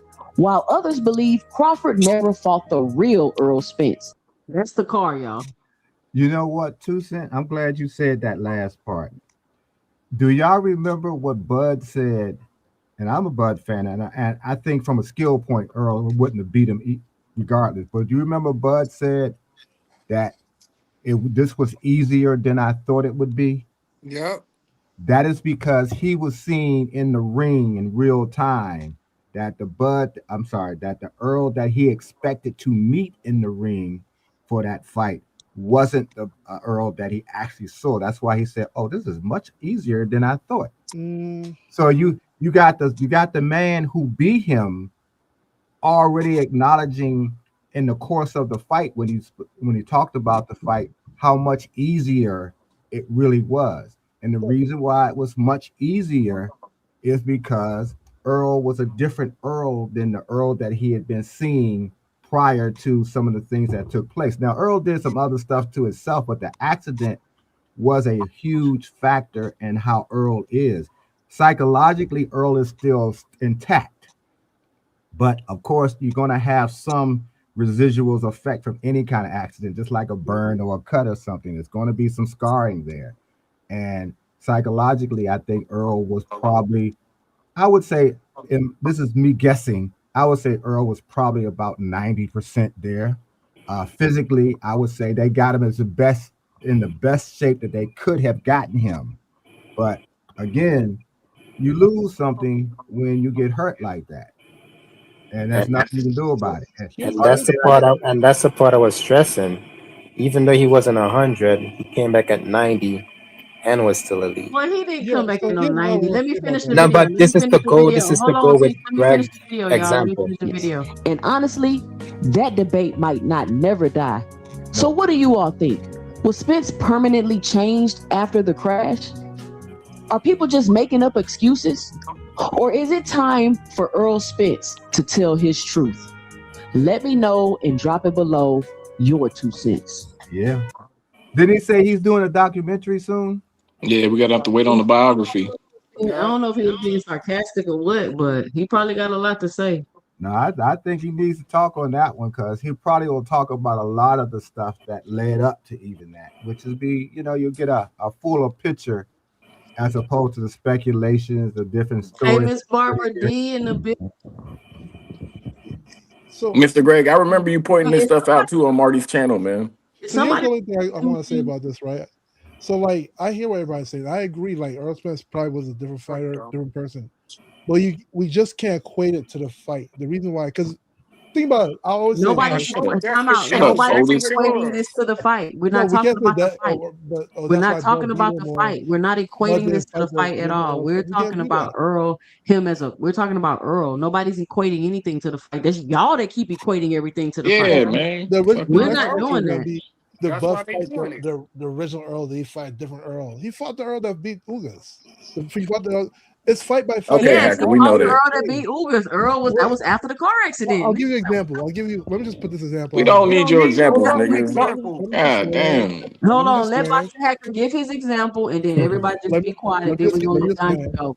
Go Amir ahead, Khan, Boxer Amir Hacker. Khan is known to have a glass jaw, right? He got stopped a number of times. What people don't remember is British Prescott concussed Amir Khan, and it was only after the British Prescott fight they started having this glass jaw issue. All through the amateurs, all through the beginning of his career, he never had that issue until British Prescott concussed him, right? Nobody goes back and says, was that the original Amir Khan? All right, Donzo, go ahead, man. Well, Canelo had knocked out Amir Khan if he never fought British Okay, Prescott. Hacker, you gave your example. Each Go ahead, fighter changes Donzo. fight to fight. How do you know the Buck Crawford that fought Earl Spencer was even the same Buck Crawford from the Buck Crawford that became undisputed? He went through a number of fights. The same thing we can also say the same thing about Virgil Ortiz. Virgil Ortiz was hospitalized. Man, shut up, nigga. You ain't about to run off 50 different examples, man. We get the point. Donzo, go ahead, man. To Boots Ennis, right? Are we gonna say he wasn't the same Virgil? What That's He not the wasn't. He's same not the same Boxer version. shit, Hacker, bro. Boxer He's not. Hacker, He wasn't the same that's version. what we're leading up to. At the end Boxer of the day, Hacker. He I wasn't. just Talking talked about to He you Virgil wasn't. about. Ortiz, that's not the Listen, same person. hold on, y'all. Please okay, let but Boxer a Hacker lot of finish. them are not the same Hacker, people. hurry up, and Boxer Hacker. I'm trying to let you talk, and you talking over me. You about to Yeah. get So kicked at the off end of the day, a here. lot of people, every fighter changes. Like fighters go through a lot of injuries. That's why I say you can't use those because as soon as you step in the ring, people look at you from your last fight to the next fight. You step in that ring, you fight, you win, you lose. People can't do it. If we're gonna do that, then when Devin Haney fights Boots or fights a big name, we're gonna be like, he wasn't the same Devin from the fight before. Yes. No. What? We say that But shit Devin's now. What are trash. you We talking said, about? Devin's You said trash. you can't use it. hold So what on. we That's a good. No, time I out, don't know, man. Boxer Hacker. This is That's a good I'm a Devin example. Haney fan. That's a If good he fights example. somebody losing, Boxer Hacker, you don't know when to shut up, do you? When you hear my voice, you stop talking. go ahead. That's a good example, Devin Haney. Even though Devin Haney beat Ramirez and he beat Brian Norman, guess what? I don't think he's the same fighter. I don't think he's the same fighter. I think the Ryan Garcia fight fundamentally changed him. Okay, So so if he gets into a fight, if he rematches Ryan Garcia and he get his ass whooped, which I think he's gonna get his ass whooped regardless, I'm gonna say he's not the same fighter. Fundamentally, the nigga is fucked up. He's landing 70 punches a fight. He running around like he terrified to get hit. Like he's one not the thing, same fighter. Y'all are the ones that don't want to be honest and admit that. let Y'all me ask making you the a same question. mistake the Earl Spence fans made. Let me ask Y'all you a making the question, same sister. mistake. What if he gets in? What if he rematches Ryan and he whips Ryan? Are you gonna say he's still not the same fighter? He still will not be the same fighter. That doesn't change that. What's wrong with y'all? Okay, hey Yeah, man, you can win it and change. And let me say this too, since he said it. When you talked about Amir Khan being knocked out, yeah. Amir Khan always had a glass chin. No, he didn't. It just I got watched Amir tested. Khan since the It Olympics. just No, he got did not. tested. Nigga, shut up when OG talking. He always had that glass chin. You didn't just suddenly get a glass chin. He always had it. No. And somebody tapped it, and then you saw what it was for him, and then everybody else started tapping it. Somebody got to be first. That's all that really is. No, he didn't always have that. Amir Khan had a number of fights. He didn't always Man, have that. It doesn't matter. No, No, it no, doesn't matter. glass Once you become chin. Boxing concussed, hacker, boxing hacker. once you become concussed, he's gonna always get knocked out more than Boxing second hacker, time. boxing hacker, boxing man, you hacker. gotta leave Listen, that nigga in the back for 30 minutes or something, man. God listen. damn. When this, I let you talk. You got your point across. We heard you. You think that? I mean, we talked about this earlier, the smart dumb nigga shit. But you think that this is comparable to other situations where fighters got injured? Nigga, Earl Spence didn't get an injury. See, it's two completely different things, right? So while you think you got a point, because I want you to work on this because you do this a lot. While you think you got a point, you don't. Like I said, unless you can compare boxers that have gotten into similar type fatal car crashes and you want to compare Earl to those fighters, if they even made comebacks off of situations like that, then that is fine. But comparing it to somebody that was trying to cut weight because they too big for the weight class and they get rhabdo or whatever that stuff is called, That's not the same thing. It's not a what's your favorite word? It's a false equivalency, if you will. I So accept. that's why I'm just letting you know why some smart dumb nigga shit. I'm just letting you know. That's why you think you got a point, but you don't, and so you sound dumb. But let me let Cynthia, Dante go. Go ahead, Dante. I acknowledge what you said, Yeah, Cynthia. yo, shut up, bro. It's not your turn. God damn, I'm gonna let you talk. Hold up. Fuck. All right. The conversation is pretty good because I've been in a similar situation where, like, I say my first tour in Afghanistan, I got blown up 3 times. The first 3 times, nothing really happened. Truck truck got blown up. Boom, just went in the air. Third time, I was in the gunner outside. I got thrown from it, so I landed on my side, and I'm talking about you're completely dazed. Every time you get blown up, your head wrap you're concussed. So it's like, and like the first time it happened when I got it, I was confused for a while. So in after the tour, we like, okay, it happens to everybody. When I came back, I couldn't start remembering certain things. I had to train myself to keep remembering things for a while because it had rattled my brain. And I got and they said when I went to see the doctor, not too like a couple years ago, get checked, they said you almost had TBI. If your brain would have rattled a little bit more in your skull, you would have had brain damage. And he said you would have never knew you had it. But the fact that you got thrown from that vehicle and you fell and you hurt yourself, that force itself rattles your brain. So Earl being thrown from a car, probably going 10 times faster, because I kind of know the street story behind it. But yeah, we all know what he was into, who he's into it with. Like Yeah. him getting thrown from that car probably rattled his brain, which changed his chemistry. Then you got to understand facial surgery. One thing I know, my dad has dentures. My dad, he doesn't talk the same. He says, "Man, my mouth hurts sometimes because the teeth. If your teeth aren't aligned right, it shrinks and it hurts, and your gums start hurting. It's certain things you gotta get used to. That's why when he got hit by Ugas, he said, "I thought my teeth came out because they're fake teeth. They're not yours. Mm-hmm. They Mm-hmm. don't feel real. So you still got to get used to them being in your mouth because they're screwed in, so they can come Hold out on, easily." shout out to Miss Barbara D with the $5 super sticker. Shout out to Miss Barbara D supporting the channel. Got Miss Barbara D up on the late night. Shout out Miss Barbara D. Y'all listen, if y'all enjoy 2 Cents After Dark, which I know y'all do because my numbers tell me so, make sure to punch the like button and y'all support the channel. Y'all support y'all content creators. If you want to continue to have this independent, unfiltered, honest, objective boxing talk, make sure y'all support the channel. Go ahead, Dante. Close the door, badass nigga. But nah. But it's a simple fact. Like people keep saying, "Oh, they make it an excuse because Earl." We like Earl's never going to be the same. I don't give a damn what nobody says. You go through that much reconstructive surgery, your eyes are messed up, you lose all of your teeth, you lose everything. You're going to be messed up for life. There's nothing. There's no way you can come back. Even 90%. He's maybe 8. If he's good now, he's maybe 80% of who he is, who Probably he ever 70. was. And that's being lucky because sometimes it could be worse because like he got, and then you got to think about it. He got beat again. I don't care what nobody say. He got whooped, and he wasn't going down. So we don't know how Mhm. punch drunk he was from getting his ass whooped. Earl And will never be Adrian the Clark same. just said he had a head injury. You heard Adrian Clark say that in the clip? He Yeah, said so he it's had a head like, injury. so him going through all that, and now people like, oh, that's an excuse. It's not an excuse. It's a common fact. And Bud was the better fighter. I come to realize, hey, Bud was meant all bad for EJ. Like he was just bad for him. He was the counter punching, he punches between your punches. He was the counter to anything that Earl did. So he was already looking for a different type of fight, and he didn't get that fight because Earl wasn't who he used to be. So it's like Right. I don't understand. He won.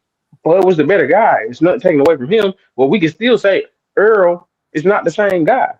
Even when he beat Right. Ugas, he was getting hit with stuff we never saw him get hit with. Yep. Like And you we could never tell he saw, couldn't. I'm sorry.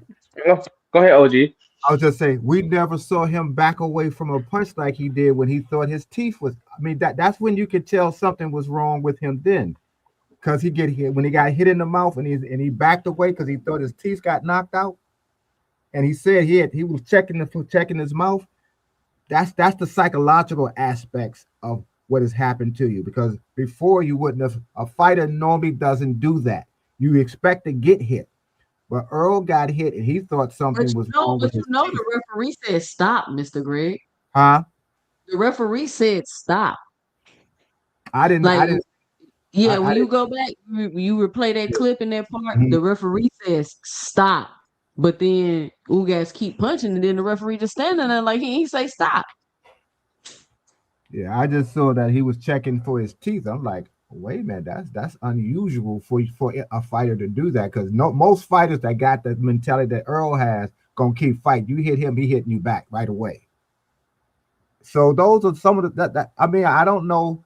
I'm I don't understand how people don't see that injuries to we're not made to be beat up. We train to do all that kind of stuff. We're not supposed to be getting beat up like that. And every time that Bud was, if we're gonna talk about the fight, you getting hit with those counters to the head. That's gonna remind you of how you landed on your head in that accident. That stuff comes back to you right away. It's just like flashbacks. So I think what you're saying and having a honest conversation, which should have already been had, you can have that, and you should be willing to have that. Earl is not the same, and there's no changing that. I hope he and I'm personally hoping to see him at least win, and win without a whole bunch of damage in this fight that he's getting that's coming up, because that'll be the real testament of where he is now. And I think you've mentioned that before. So we will see, but it's obvious. I think people should see you don't stay off for 3 years. Yes, you when you stay away from something that long, you're doing a lot of self reflection. I believe you're staying away from the danger. I believe, and it makes sense. Most of the time, you're not even doing a whole bunch of hard sparring because you're not trying to endure pain. You So just let me ask, my bad, Mr. Greg. Let me ask Rick Timms a question. have. He says all of this wasn't mentioned till after he lost to Bud, though. None of this was mentioned after Earl beat Danny and Ugas. Still the same result if Z injuries pre-fight. I just hope he beats him. What does none of this being mentioned have to do with what we talk? Like, I don't understand why people keep saying that. Like, what Buttercups. with the objective fact and the truth that the accident changed him? Like, I don't understand that none of this was mentioned. What does But that it mean? was. About if people talk about if this fight gonna be the fight the accident show, if they talked about that every fight, if this was gonna be the fight that it affects him because of the accident. Danny Garcia daddy said his soul is gone and he ain't the same. He can look in his eyes and tell after the accident. It was definitely mentioned. Yeah, it was But mentioned. but So each fighter so two changes. cent. It's hard to So so 2 cents. Again, it's like I acknowledge what everybody's saying on the panel. The physical part definitely because of the accident. The psychological part, yes, definitely. But what we can't, and I think what I'm saying, and then what some people are seeing is that again, Spence he came back elite. So my question to you, where does Spence stands now in your eyes? Like, is he still an elite fighter or is he not?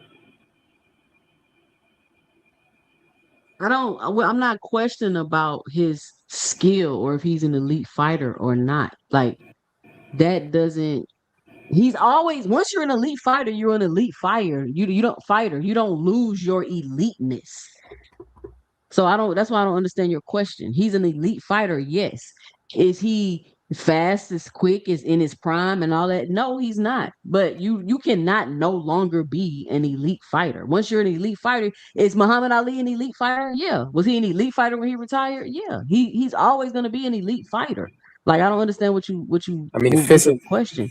physically, where do you think he stands now? Because that's again earlier I put a percentage to it, right? Earlier I said, okay, he was I at just said like 100, he came back 70%. at 90. Okay, so He he's at a maybe come back 70. at 70%, maybe All if right. that. I don't know. I don't have any idea.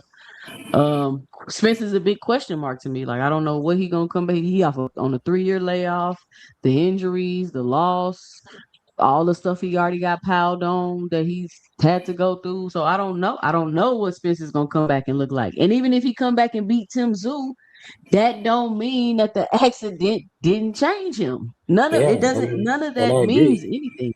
Yeah, And and I just agree with because that. people didn't mention it before the fight to this degree, none of that changes the fact that the accident didn't change him. And the reason why people can come out and speak more about it now is because they're coming out and giving you the facts and they're speaking about it and letting you know, yes, your thoughts are confirmed. He was absolutely fundamentally changed, not only as a person because of the accident, but he Mhm. was also changed as a fighter. I never even thought in my mind, like, damn, he was changed as a person. Like that changed him as a person. That never even crossed my mind. So would have I have mentioned that before the Crawford fight that he's probably changed as a person? No, I wouldn't have mentioned that because I didn't know that until they just came out and said it. We're just having an honest conversation. We're not pointing fingers. We're not trying to have a got you moment.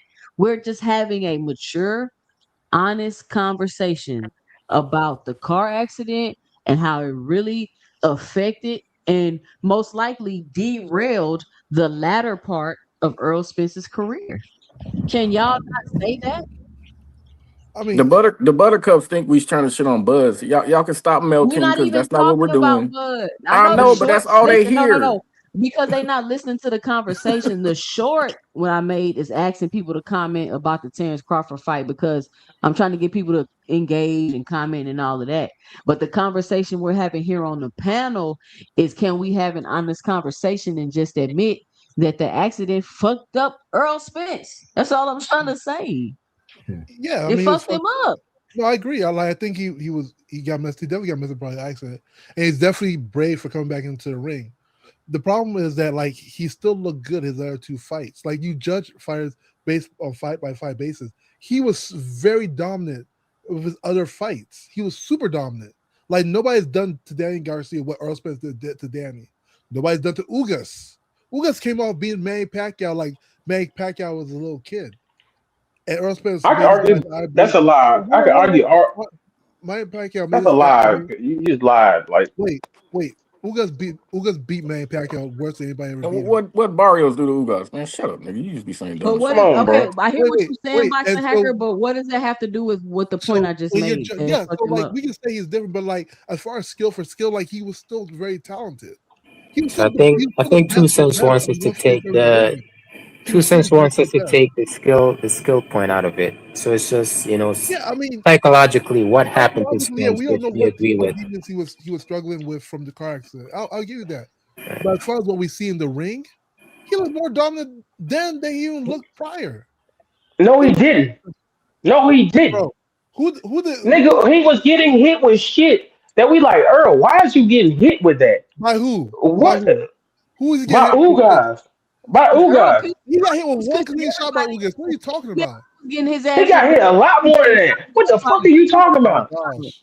Oh my god. We need to do a fight study on Did that. you Hey watch the Dondrick, fight? Hit Yes. by hey right hands. Dondrick, Ugas lost Boxing almost Hacker, every he damn couldn't even round. see. He was fighting with one eye. He kept getting hit with right hands. What are you saying? Oh boy.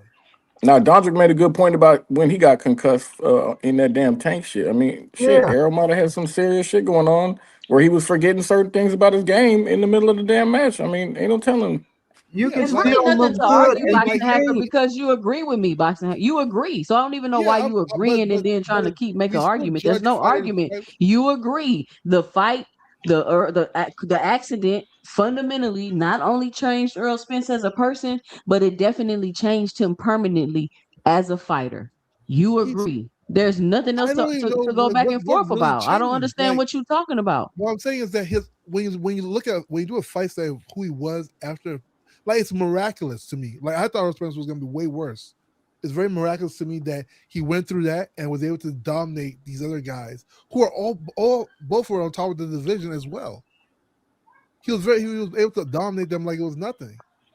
So that was miraculous. But at the This same nigga time, do this shit every damn show. You're No, judging on accurate. fight-by-fight basis. You look at those It's two fights, you say he's ridiculous. still the top of the division. That's it. Hacker. He went through something, yes, and he's still at the top of the division. Hacker, have you ever seen a fighter beat somebody with one hand because the other hand was broken? Yes. Shakur, when he beat Del Santo. Gary Russell when he fought this guy at 126. Yeah. What does that should tell you? That you can still dominate, you can still win, you can still look good, but you're changed. Some fighters have lost fights and started fighting again, but now they fight differently because they've changed. Mr. Greg, do you realize that each fighter changes fight by fight, right? I know you got plenty of responses. But no, I'm just saying, you know that, right? You're a fighter. You know that most fighters change, like fight by fight basis. If you had a tough fight with the fight before, so why can't you understand that Earl wasn't the same?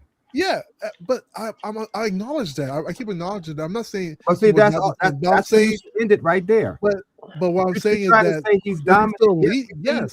Was he still the top? Was he still the best in the division? Yes. But you have to understand he's changed. That's all you have to say. Yes, I've acknowledged that, but he was still the best but one you in the can't division. Explain. But see, you're trying to explain it away at the same time. That's what you're doing. That's why you get into this on this subject matter. He's the same fighter, and he can still win. He's won. Yes, but yes. So that's all you have to say. True. He's still the best. You don't want to. He's still the best in 147. He still went through a horrific car. Shut up sometimes. God damn. Both things are very true. You just want to argue, nigga. You agreeing and then you want to make an argument. Shut up. People. Let them finish talking. No, that's all I'm trying to say to you, Hacker. You just have to. All you have to say is, yes, he's changed. Done. I mean, he went through a car accident. Yes. That's it. That's the question. So thank you for the answer. Okay. Switch the gears here. Was a different guy. Bud Crawford was a different guy after he got shot in the head too. Yeah, I've said that. Okay. Let's do that. Let's keep. We're not talking about Bud. We're talking about Earl. What are we talking about? Nothing. We're talking about Earl right now. You're like a little kid, nigga. I blame 2CENTS. Oh man. Damn, I created worse than my damn 4-year-old, man. Shit, nasty. All right, so let's see. Okay, we're gonna move on. We're gonna switch gears here to the next topic. Tank, next honest conversation we need to have. Let's see. I've seen a lot of people talking about this topic today, so let's chit chat about this. Let's see what Sean Zattel and first of all, I like Sean Zattel. I watch his show, but I don't really do the Portaway podcast because this guy's kind of annoying to me. And Sean Porter always sitting there with that dumbass smile on his face, like acting like he can't just have a real opinion or stand on nothing. Like that, like, you know what I'm saying? Like that, like, I don't like that about Sean Porter. Like, Sean Porter, you know how this boxing shit work. You know the insides and out. You was a fighter. You know how this stuff go. Why you be sitting there like, yeah, letting Anthony say all this dumb shit, and you just sitting there with that big goofy smile with them big Mr. Ed teeth in your mouth, acting like you don't know what's going on. And don't get me wrong, I like Sean Porter, but he just be annoying me with that. He really irritates me with that. Oh Lord. Who's That's what we sitting there podcast? talking. The sport of boxing moved on without Tank Davis. The Portaway podcast. You ever watch Sean Porter podcast? I've only seen him once or twice. I mean, I've seen clips, but I don't watch him. I mean, I really tried to give Porter a chance. Yeah. and then it hasn't missed a beat. Mm-hmm. That's what we sitting there talking. The sport of boxing moved on without Tank Davis. Yeah. and then it hasn't missed a beat. Mm-hmm. That's why I always say your moment in boxing is over like that. It's a machine. Yeah. It's not gonna stop for one person. Yeah. Because I know, shout out to my boys out in Baltimore and stuff. These DMV area, they feel like without him, boxing was gonna die. Uh-huh. Like they really felt like that. And it's crazy because he left at the height of it. Yeah. Not left, fucked up at the height of it. That's what I don't know what Sean Zattel had to say about this because I guess I got to get the full clip. But he's sitting there looking like, what? Like, what do they mean? The sport of boxing moved on without Tank Davis. First of all, it haven't been that. Well, it's been like a year and a half maybe since Tank fought. That's not that long. Why is everybody acting like Tank been out for 3-4 years? They First missed of the all, excitement. They missed the excitement. Tank brought some and excitement to the I game. mean, he ain't got no motion, 2 cent. and that's what I'm saying. They're talking about people thought the sport of boxing moved on without Tank Davis. Like nobody said boxing was gonna stop. Like they were just gonna cease having fights because Tank ain't fighting. But it ain't the same right now because Tank ain't fighting. I don't know why people keep trying to convince you that because Tank ain't here, boxing moved on, whoop de woo, look how great it is. And Tank, like, why is the sport of boxing moved on without Tank even a topic? Why is that even a topic? I don't understand. If the sport of boxing is moved on without Tank, why are you talking about the sport of boxing has moved on without Tank? Obviously, it hasn't.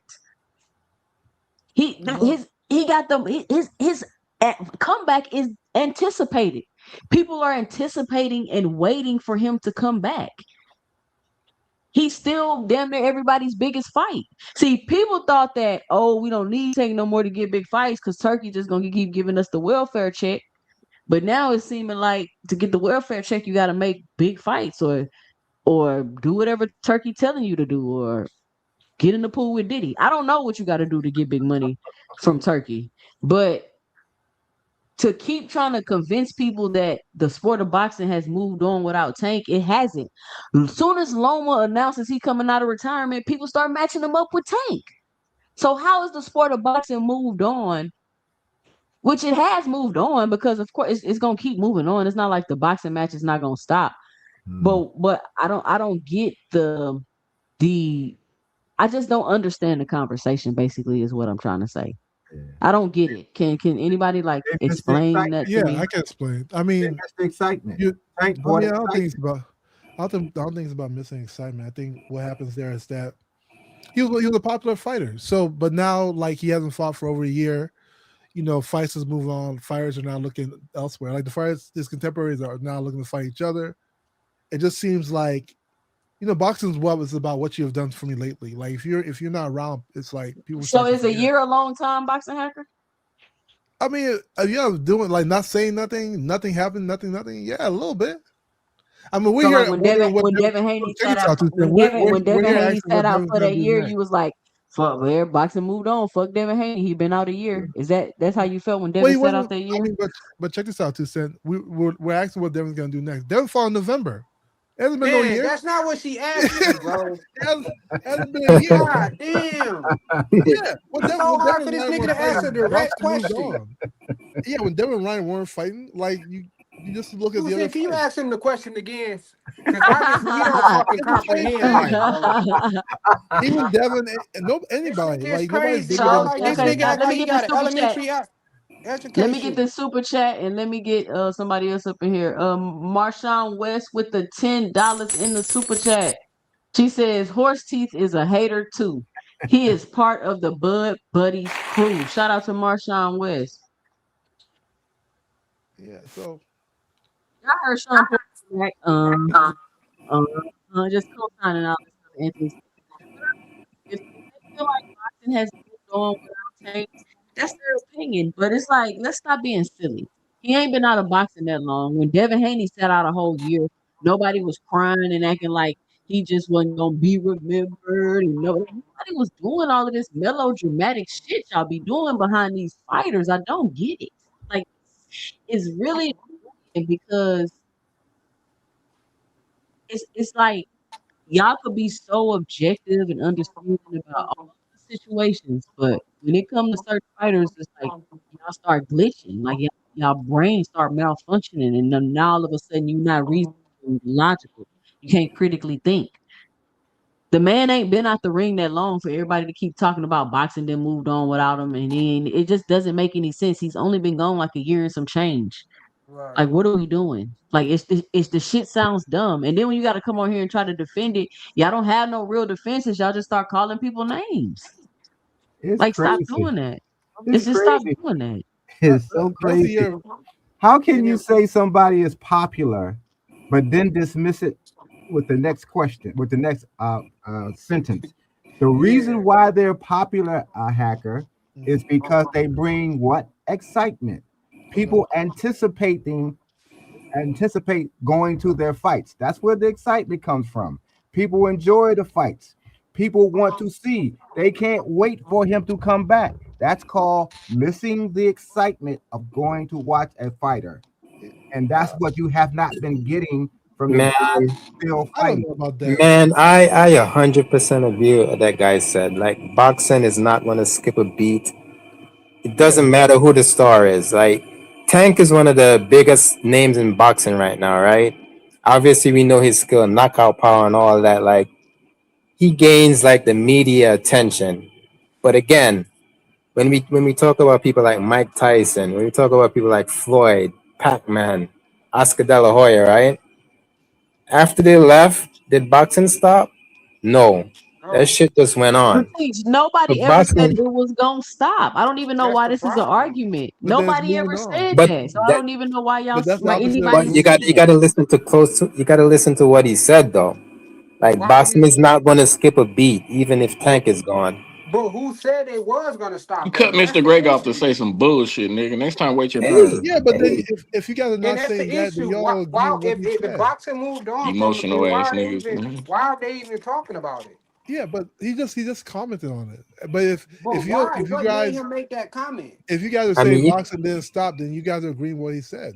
He's saying boxing's moving I'm gonna on. watch the full clip because The I want to know opposite the what opposite made of him not make that stopping is comment. moving. I Listen, don't listen, understand. listen. My question is, can somebody anybody when Floyd Mayweather stopped boxing, did somebody have to come out and say Floyd retired, but boxing is moving on? People Right. said that. yeah, I heard people say I that. never heard People that. definitely I said that. heard No, people they say that. didn't. No one ever said that. No one ever said Definitely, that. People So said that. now we definitely people lying. said that. Now we just People said lying. Yo, that. when Floyd, Hold on, Who hold definitely. said that? on. Look, I'm gonna have to mute y'all because it's late in my house. I can't be talking this loud. Listen.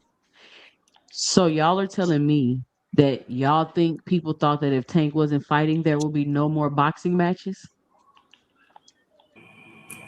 There'll still Nah, be boxing matches, nah, nigga, but shut the fuck there up. there's still going to be excitement in boxing. Yeah. Look what happened after, That and I'm wasn't gonna the and I, argument, nigga. You don't understand that? and I'm gonna and I'm gonna bring God this damn. example up again. Slow as fuck. After Tank left, Shakur had his shining moment, right? Yep. There was a lot of excitement when Shakur beat Tio. Yep. What? Not Boxing is really. not boxing is Not not going to really. skip a beat, man. Only Boxing is only People not to going to you, was skip a Teach. beat. people was happy for 2 days and went on about their day. Nobody gave a Nobody fuck thinking about the about fight. fucking Man, Shakur people but were you, excited for nigga. the Brian Orton fight. There was a lot of things. Ben Via's fought. Like people were there was a Hey, lot of I things. heard that fight did a $3.4 million gate. It did. I saw the paperwork. 3.7. 3.7. With 20, but think about it, with 21,000 people, y'all. What fight you talking about? Ben Via's? I Some ain't mean had his enough. I Some mean ain't had enough. No, his Shakur. tickets are not going to be like Tank tickets, so like $18,000 a seat. So And why is It that, wasn't. Teach? Tank's tickets never been $18,000 Teach Man, where Yeah, them it's 20, never pay-per-view happened. numbers 20, at? teach 20. First of all, y'all just be making shit. Teach, can you show me a $18,000 tank ticket? man, tank tickets be expensive as hell. How many tank That, fights you been oh to? yeah, they're a little How expensive. many tank fights you been to? I've been to one tank fight, Which one? the Rolly fight here in Brooklyn. Hold on. Let me get this super sticker. Shout out to Patrick Bell with the $5 super sticker. Shout out Patrick Bell.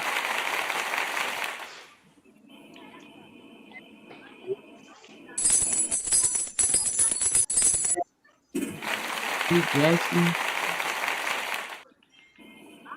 Um, I don't know. I just can't Sit up there. understand why. And Give him a then shot.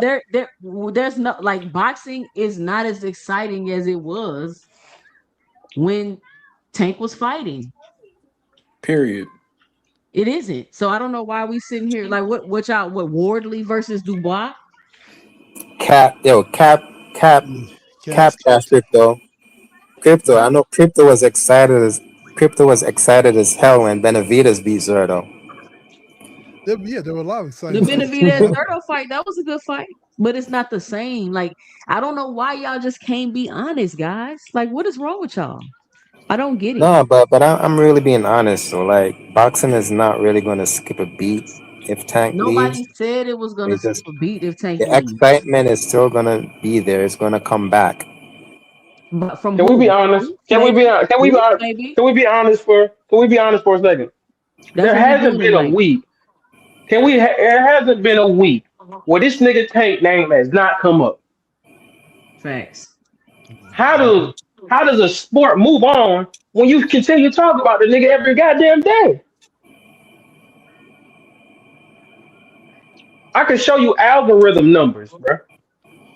As soon as Loma Tank, came back, everybody want to see him fight Tank. That's How because they come both been everybody out don't for want a to see year. him fight Shakur? Because Shakur's active. Is Because Tank it? nobody, How come Is it? nobody's Is everybody it? don't anticipating the want to? Is Shakur How it? fight, come the Is man. it? Loma Shit. Shakur Is fight it? not in demand? because Is Since it? Shakur is an everybody, active fighter. okay, boxing hacker, nobody want answer to. this. Boxing hacker, answer this. Since boxing has moved on from Tank, Yeah, how come the Shakur Loma fight is not in high demand? because Loma was out for a long time, and Tank was out for a long time. Shakur's an active fighter. Shakur, it'll just look unfair for him to come back and fight Shakur when Shakur has been active while he's been out. So they want to put the two. Man, shut that soft ass shit up, man.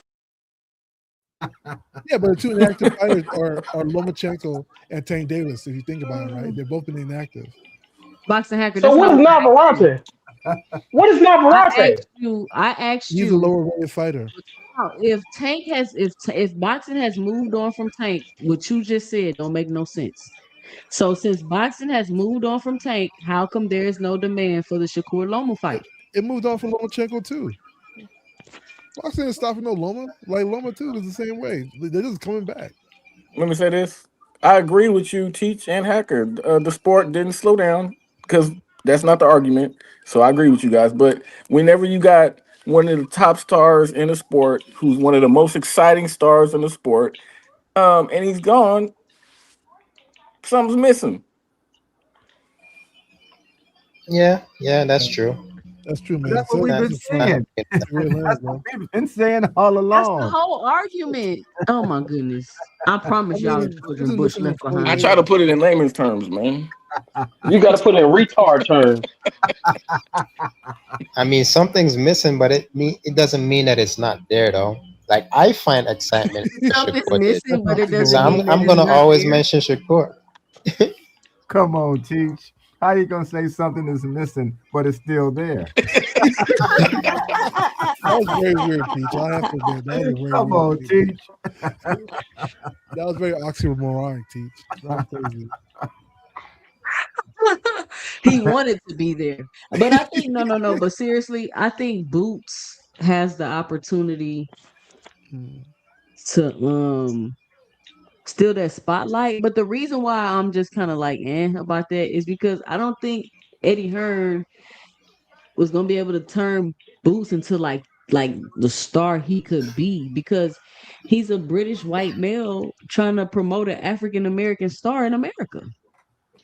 But he's been doing a good job with Boots, though. I think he did better with Ahern than Showtime did. So How? I mean, he's always talking Boots up. He's always Ahern is a very vocal promoter. I think that helps a lot. He's always talking him up, talking about what fights he should fight next. How great he is, and he's also trying to find him good fights. I mean, I think if you really think about it, who else has been doing that for Boots? I think Ahern's been doing a really good job for Boots. Now, will He Boots only be the got next? Boots 3 fights. Will Boots be the next star? I think Eddie could only help to a certain extent. I If gotta I gotta I gotta talk about the boxers themselves. They gotta be willing. They have to be the one who wants to fight Boots for him to get his shining moment. If they don't want to fight him, well, I mean, it's never gonna come. I Yeah. mean, that's it. And the funny thing, sometimes you can be the most skilled in the ring, but you still don't become popular. Hence, like Riggin the out, most skilled in the ring, but people didn't want to Oh make him my popular. fucking god! Boots is No, but already that's the popular. reality of the thing, right? Boots Riggin is was the most already skilled in the popular, ring. boxing But hacker. but as far as of him being like taking the spotlight, the problem with that is this, right? This is the true problem. You look at somebody like a Shakur, you look at somebody like a Devin, right? even though you guys find Boots style more exciting, there's more drama to talk about with Shakur and Devin, and because they have people All right, that boss have Anthony, I similar gotta let skills. Isaiah go. You kind of hogging the panel, bro. My bad, my bad. Definitely Go that ahead, same skill set. land your. I'm gonna let Isaiah go. Yeah, let me just land with this. The reason why Boots doesn't have somebody like a real true dance partner. Like he has Virgil Ortiz, but how big is that fight when Virgil's never been a champion? Let's be real here. Very big. But Shakur and Devin and like even like Tank, if Tank comes back, like they have more dance partners. Dance partners creates popularity Yo, bro, because it creates just the land your talking plane, points they bro, have to please. have. But I'll land right there. Go ahead, Isaiah.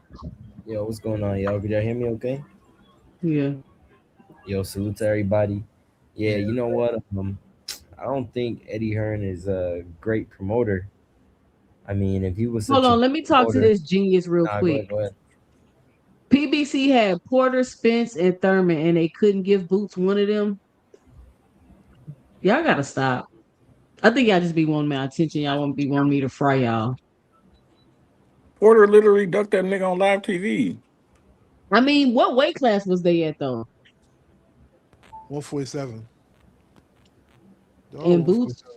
Yeah, they Boots. Yeah. they always 147, and Boots was trying to get undisputed and go for the belts. You know what Spence had going on.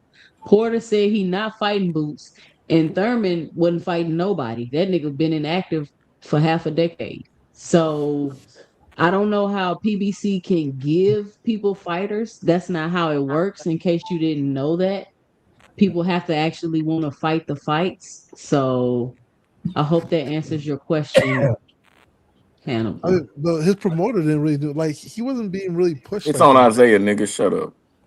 I'm just saying he wasn't. But how Go popular ahead, was Isaiah. he? Come on, I just y'all. Let's don't be think nice. Let's Eddie. be nice. I just don't think Eddie is that good of a promoter like everybody says he is. Because at the end of the day, like we seen him jump through hoops just to give Conor Ben what he wanted, right? And it's funny because at that time he had Shakur, and I think he still had Bam, and then he had Boots, but he's more into prioritizing the UK fighters. And I know now Eddie's hurt, because Conor Ben did what he did, but I get it, Conor Ben, I've supposedly, they giving him that bag, that 5-fight bag, but the plans were already to fight Ryan, so I kind of see why Conor left Eddie. But I find it funny how Eddie cares more about Bam, and this is just from what I've seen because Bam is fighting champion after champion, and he's getting them belts. So I feel like after this fight with Xander, if Eddie don't move the needle for him to fight other champions, I think Eddie a bad promoter. He could be vocal as much as he wants and he could say whatever he wants. But that's just what I seen. To me, it kind of seemed like Eddie cares more about like his own UK people and Bam, because Bam, they were able to match the offer that Zuffa offered. So I get it. Bam, he's hot right now, but I really want to see Boots get more title opportunities after the Xander fight. So we gonna see. Man, I disagree with Well, you my thing, 100%. my hold I on, How? got Teach. let, let My me let me thing, say this. hold on, Oh, Teach. Hold on, Teach. My thing is like I don't forget all that belt shit. Listen, we need to be putting Boots in different markets. We need to start trying to get him to sell pay-per-views. He need to be fighting in Atlanta. He need to be Two what cents. Boots got an Oakley deal.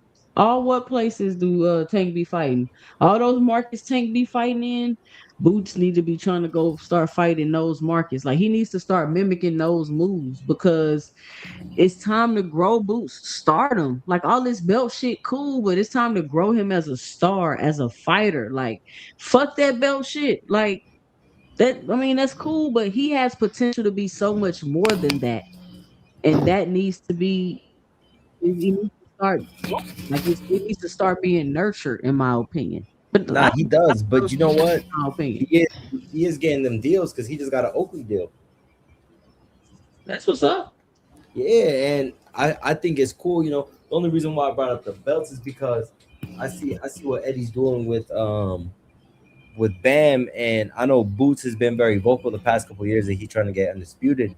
So as soon as Boots handicaps Xander, I want to see Eddie keep that same energy for Boots, same way he keep it for Bam. Uh, I feel like Bam is his most accomplished fighter right now.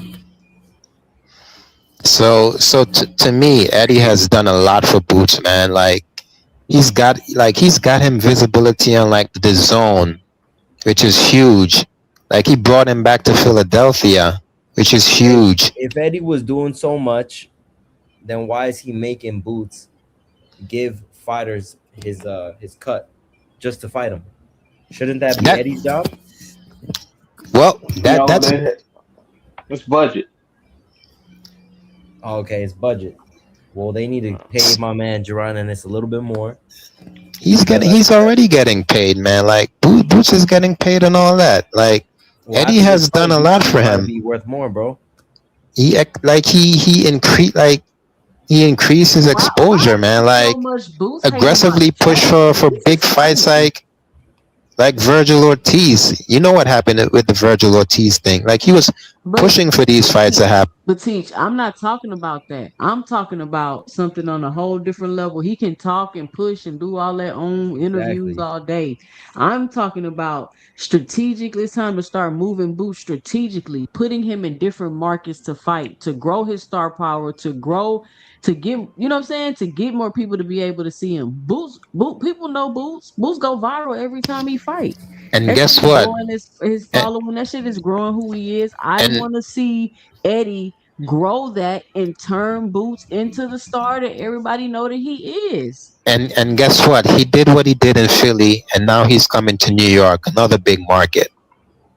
Why everybody so Exactly. teachers sound like his mic in his mouth? I don't know, Teach. You Is it gotta too put it loud? right back. My bad. A little bit. God My damn. bad. But promoters aren't promoting. That's the problem I'm seeing. You had you had you had the brilliance of what Al Heyman had done with PBC. He made the fighters exciting. He made it. He made the the allure of fighters in his under his umbrella worth watching. You had somebody who's one of a kind like Don King. Don King made every fight sound exciting, and the fighters as well. That's what promoters are supposed to do. Promote.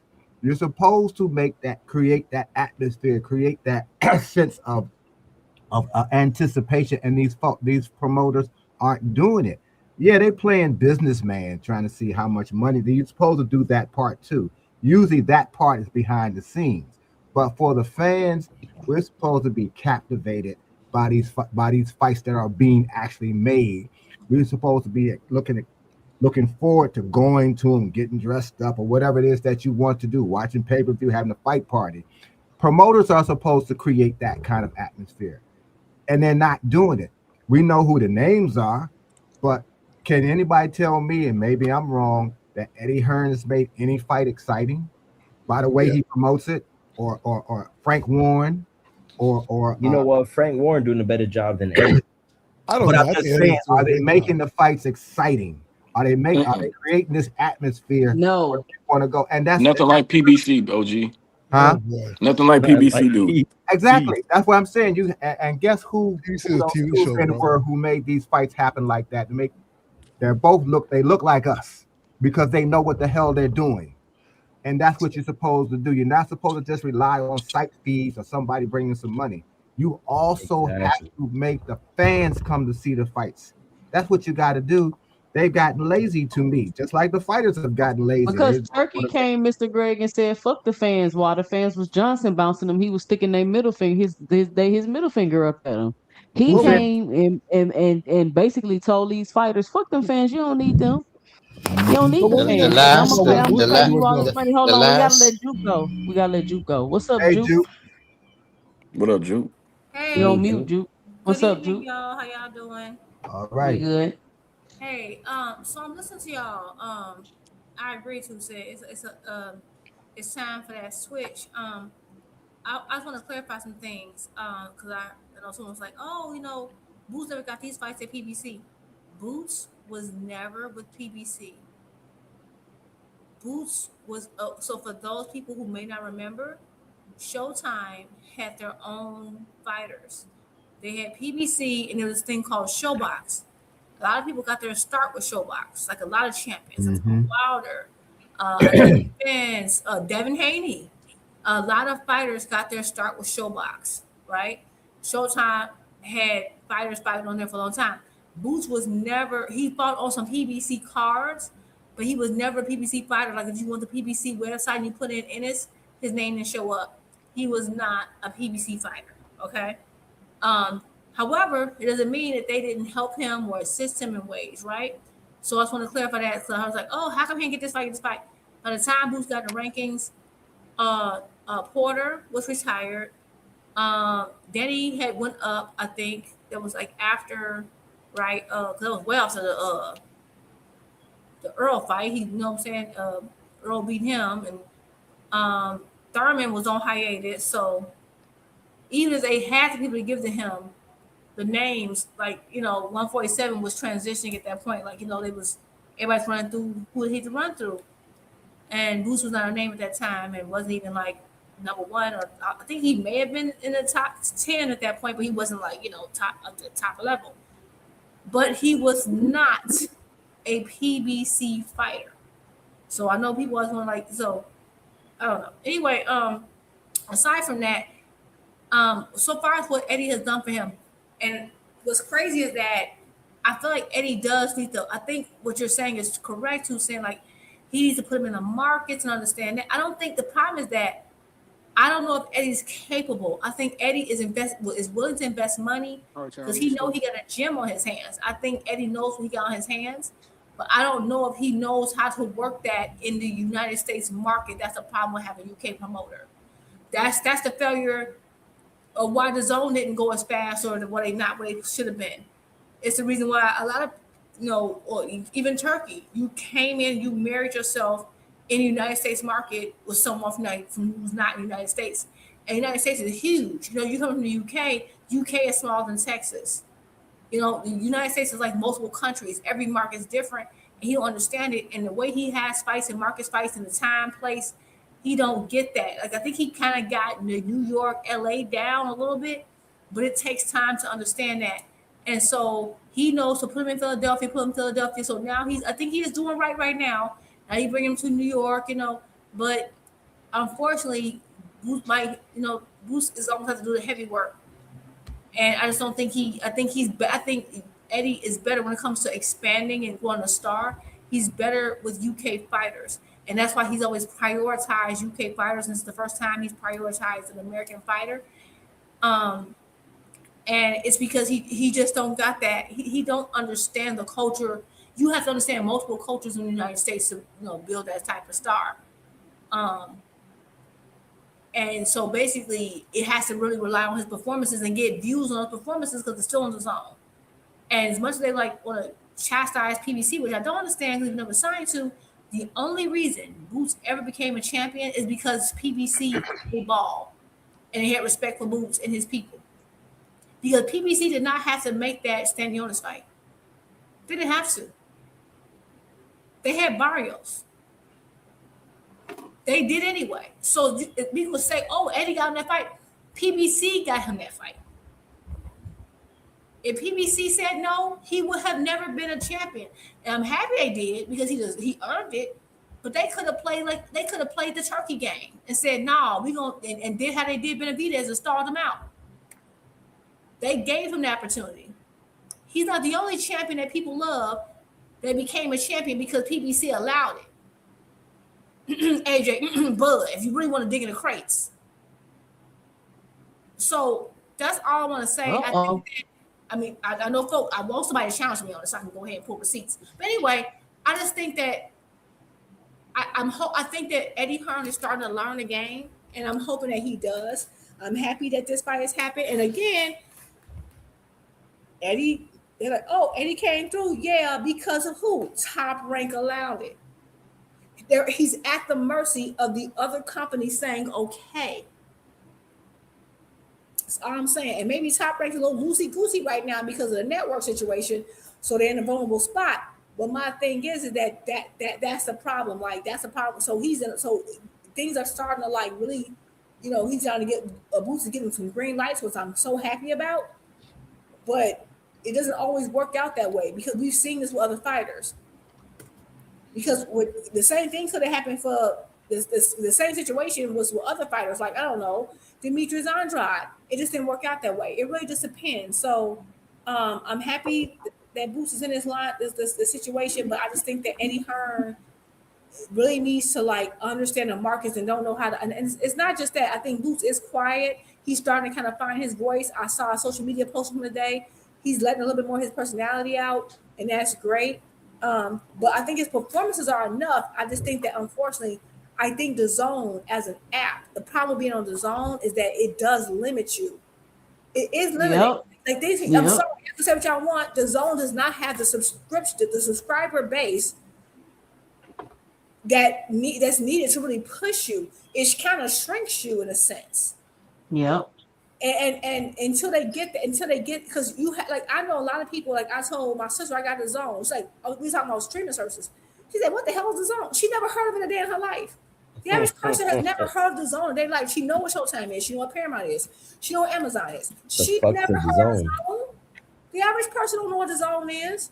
And so I think that is a problem, and that not a problem, but it's a limiting factor that people don't want to gel with. But it just is. Some people call it dazzing. They don't even know how to say that. I actually love when they say dazzing. I think it's hilarious. Benavidez is saying dazzing. Benavidez like, we can fight on dazzing. I love it. Yeah, he always be saying that shit. Dazzing, god dang it. Anyway, because again, the reason why people wanted AJ and Wilder was because they were both fighting on Showtime. That's how he got introduced to the American market. Once he went to DAZN, it kind of like it did. It really did. Good point. Like the average American is not watching. But what's crazy, it is so. That's where the majority of the money coming from. But that is a issue. But I think Boots does deserve. I just don't know if Eddie Hearn knows what to do. I think he's learning, and that's a positive. But I ain't gonna lie. If he was with PBC, he would be bigger. I'm sorry, he would. He just way bigger. He would. I'm sorry. They know how to handle that market better. They just do. All the major stars are who? It's like they've proven it 1,000 times over. There's one star that Eddie has, and that was AJ in the UK. I mean, when are we gonna start also putting on Boots still? Because Boots hardly does interviews and stuff, you know. We're not talking. But listen, did you hear what we talking about? We're talking about putting fighters in different markets and fights and things like that. We're not talking about Boots doing an interview. He gonna change but that all your it's not just about the promoter. Can we ignore him, y'all? Promoter can be. Just let him talk. Go ahead. Y'all let Hacker talk, and then everybody let him talk and mute your mics. Take your bathroom breaks. Go get your water. Let him talk and he's done. We ain't gotta listen to it. I'm about to get a break. I'm going to the bathroom. Please, I did not talk when you were talking. I don't need your commentary. You actually did. Whatever. No, I didn't. You did. So anyway, all I'm saying is like we also have to put. It's not the onus is just now Eddie Hearn, but Boots is not a talker, you know, and sometimes when you're not a talker, like that also like affects your popularity. Like Eddie Hearn can do everything from Boots. If Boots is not, if he doesn't have like somebody, a contemporary like that, and he's not talking, people are just gonna be like, oh, he's a great fighter, but his popularity is not gonna rise because a lot of it is based on drama. A lot of boxing popularity is based on drama. What made Floyd really popular was when he had real drama with Oscar De La Hoya. That whole 24/7 made Floyd popular. Floyd was a mouthpiece. Adrian Broner became popular not because he was the great fighter of all time during his prime. No. Because he had a good mouthpiece. He was brushing his hair after each fight, like he was exciting he was polarizing to look at. You know, so Boots is a great fighter. I'm not taking away with Boots, but he doesn't have the persona yet as well. Where's Mr. Greg? Is Mr. Greg still here? I'm here. Yeah, he's all right. After you keep talking like Floyd wasn't a big star until 24/7. That's just bullshit, bro. Quit saying that. Just quit saying it, bro. Just stop saying it because you don't know what you're talking about. Yes, I do. No, you really don't, nigga. His popularity exploded after Oscar De La Hoya. He wasn't as popular when he was fighting Philip Endo. Do you remember the Philip Endo fight? He wasn't that popular. I remember all his fights, nigga. Where you go? He was not that popular.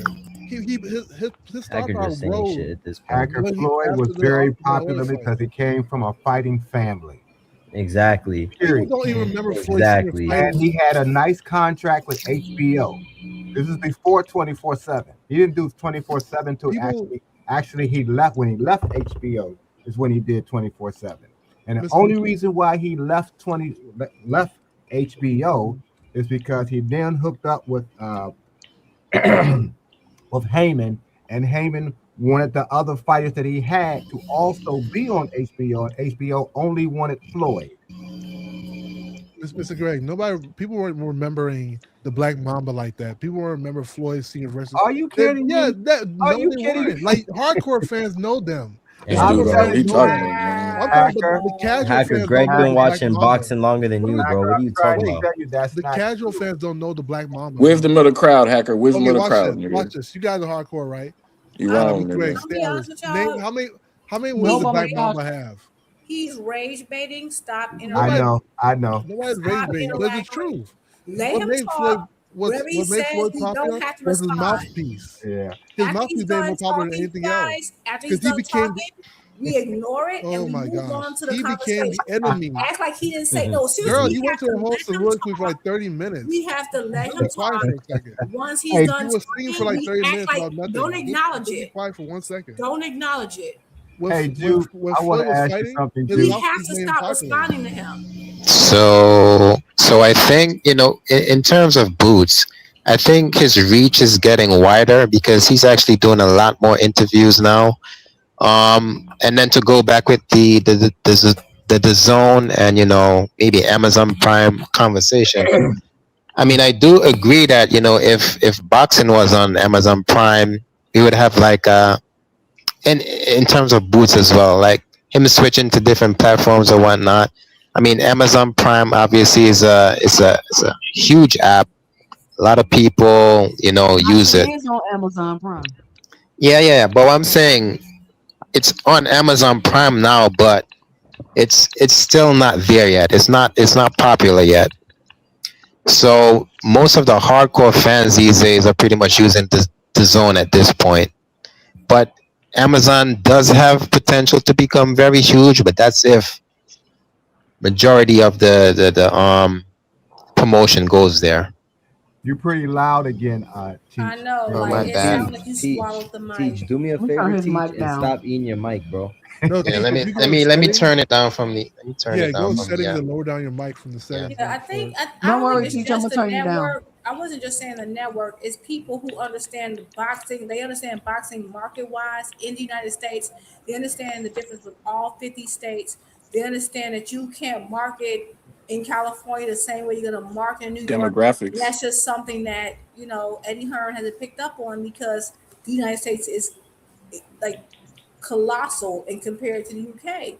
And that's why I hate it when they always try to compare, like, oh, we have this amount of crowd and blah blah. Well, of course you do, because like going to a boxing event here in the United States is it's like a vacation. I It's think Texas is extremely, bigger than the it's UK. planning. It's hotel bookings. It's like you can go from one part of UK to the next UK to the next in like minutes. Like it's not the same. Like going from Illinois to LA That's far. is That's like a like couple days. Yeah. that's 5 times the travel. Like it's not the same. You can spend a Disney vacation amount on going to a boxing match. It's a Yeah. luxury here. People used to wear even if you look at the atmosphere in the UK versus the United States, back even people wear their best when they go to boxing matches here in the United States. When they get cute. And there they drinking beer. It's like a soccer game. They all drunk. It's like it's just an everyday thing. Yeah, Because they don't it's care, less Mhm. They just want to expensive. get fucked up and just It's see the very same here, people. like especially back in the day when you went to boxing matches, you wore It's a furs and stuff status like that. symbol. It's a It's a Yeah. status. different thing. So it's not comparable. And I So it's think like you need to be trying to build Boots up to his fights being that status. Like, are you going to the Boots fight? Like that's a status thing. Like I'm in there. well, And you yeah. need I mean, if you're going to a boxing match, it is a status thing. Because look at the pricing you have to do in the United States. Yeah. If I go to UK, anybody can go to anybody get. I'm sorry, I looked for tickets in the UK for a fight. it's like going to the circus. It's so anybody can do it. It's different. Them shit's free, Juke. And It let me let really two let me is. let Too Rich go. Oh, hey, Yeah, Too you Rich. good. What's going Go on? ahead, Too Rich. Hey, what going on, 2CENTS? What going on, panel? I would say this, man. It's all about promotions, man. You know, when you think about PBC heyday, it was on Showtime. Showtime was giving them a lot of money, and people don't understand how much money it takes to promote, right? So just switching it to the music business, like, you know, I'm from Atlanta, and people would think, well, if you're in Atlanta, it's easy to blow up. No, hell no, it's not. It's too expensive. It's too expensive. So even if you're in Atlanta, you would have to work the chitlin circuit. You would have to go to all the small towns, and you have to gunner that crowd in order to, you know, circle your way back into Atlanta. That's what people had to do. So the same thing with boxing. It's going through a change, right? So pay-per-views are down for everybody. We kind of we're going to streaming, but we're not all the way quite there yet. You see what I mean? Vegas is down. Why is Vegas down? I don't even understand what's going on with Vegas.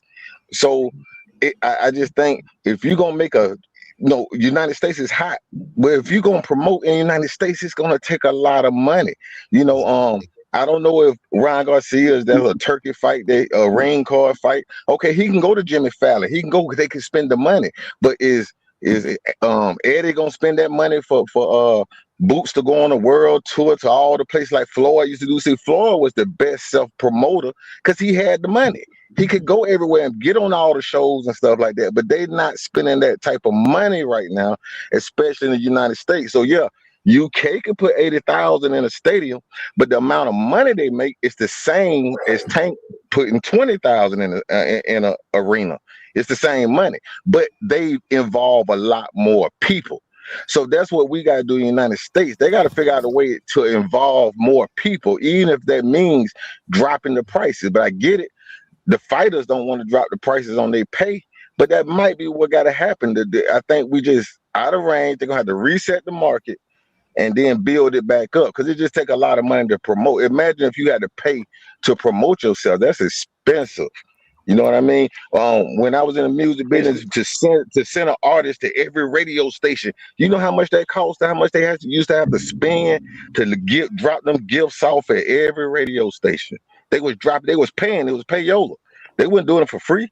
They were paying to be on these radio stations. And, you know, when you go to the Grammys, you have to pay to be on the Grammys. The Grammys ain't paying you. You're paying to be on the Grammys because your album is going to sell once you own the Grammys. So it just right now the market is kind of crazy, and they got to get reset. And if you want to make a star, you got to spend some money. Well, I don't agree with the marketing thing. Just because I do marketing, it's not that. These niggas lazy and they don't want to promote themselves. These niggas don't promote themselves ever. They think the only thing a lot of these niggas think all thing I gotta do is here and go out here and fight. Well, sometimes y'all niggas can't fight too. Sometimes y'all niggas is boring as fuck. So now people when they get the first impression of boxing, guess what it is? It's a boring ass fight. So guess what? I don't want to go see that shit again. These boxers sitting there, they are sitting in their house, want to be little superstars, but don't want to go out here and make a quick YouTube video or put something on Instagram because they're lazy. Just like some of these music artists, like they're lazy. A lot of these dudes who don't promote, unless you got a company who like, hey, we're gonna get behind you. They got to do it themselves, but they don't because they're entitled. First of all, a lot of these fighters are entitled as hell. So, and a lot of us, we enable their ass because like, oh, this is my favorite fighter, so he can do whatever he want. No, the fuck he can't. You need to do what is best for the sport. All right, But they when Rick don't. Sims come back, it's gonna be on him whenever he come back. I But just So the think He's UK still there. fan Oh no, base he's not. is so the UK fan base is like definitely different from the American fan base because I lately mean, but it's like when I'm you can't watching, even compare. You can't compare yeah, the UK fan base and the but United that's States. The but the Texas fan is bigger but than in the UK. yeah but You can't compare the fan bases. in order to make like boxers in order to make boxers popular, it needs its fans. And what I'm noticing is again, I'm going back to the UK and the American fan base thing because I think Juke touched on that a little. Um, and then what I would say is that when I think of the UK fights in the UK, right? Fights in the UK, you could tell that the atmosphere is a bit more lively, and they care more about like their domestic fighters. You always see like packed stadiums, and you always see like singing in the stands and everything. But when it comes to the US, I think it's more focused on like the stars, like Tank, Canelo, right? It's more focused on them guys. Um, and and pay-per-views, as what Rich was saying. So that's like the difference between the fan bases, and how it kind of affects stars. So in order for Boots to become a bigger star, like the fan has to be engaged. We have to get better Yeah. fans. I think our fan base needs to be more like the UK, where we support the fighters. I mean, I just think Boots is Or gonna be Fans like the way of engaged, like a though. Bud Crawford. I think. Again, that's the part. That's the job of the promoter to get the fans engaged. But You got talented fighters, but I don't think you have the same talent pool in the promoter area. Let And me I'm not say this, talking. Mr. Greg. Uh, Y'all sat over here in Turkey, Turkey, Turkey, Turkey. Now y'all complaining about fans and support. Y'all the ones that didn't Facts. care about the fans and the support. What are we talking about?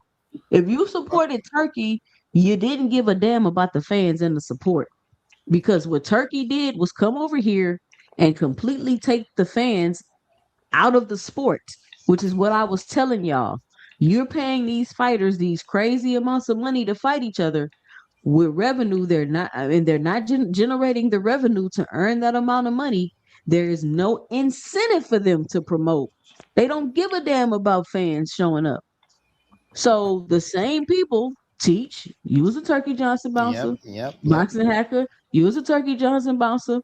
These people talking about fan support and how boxing ain't the same and this and this and that.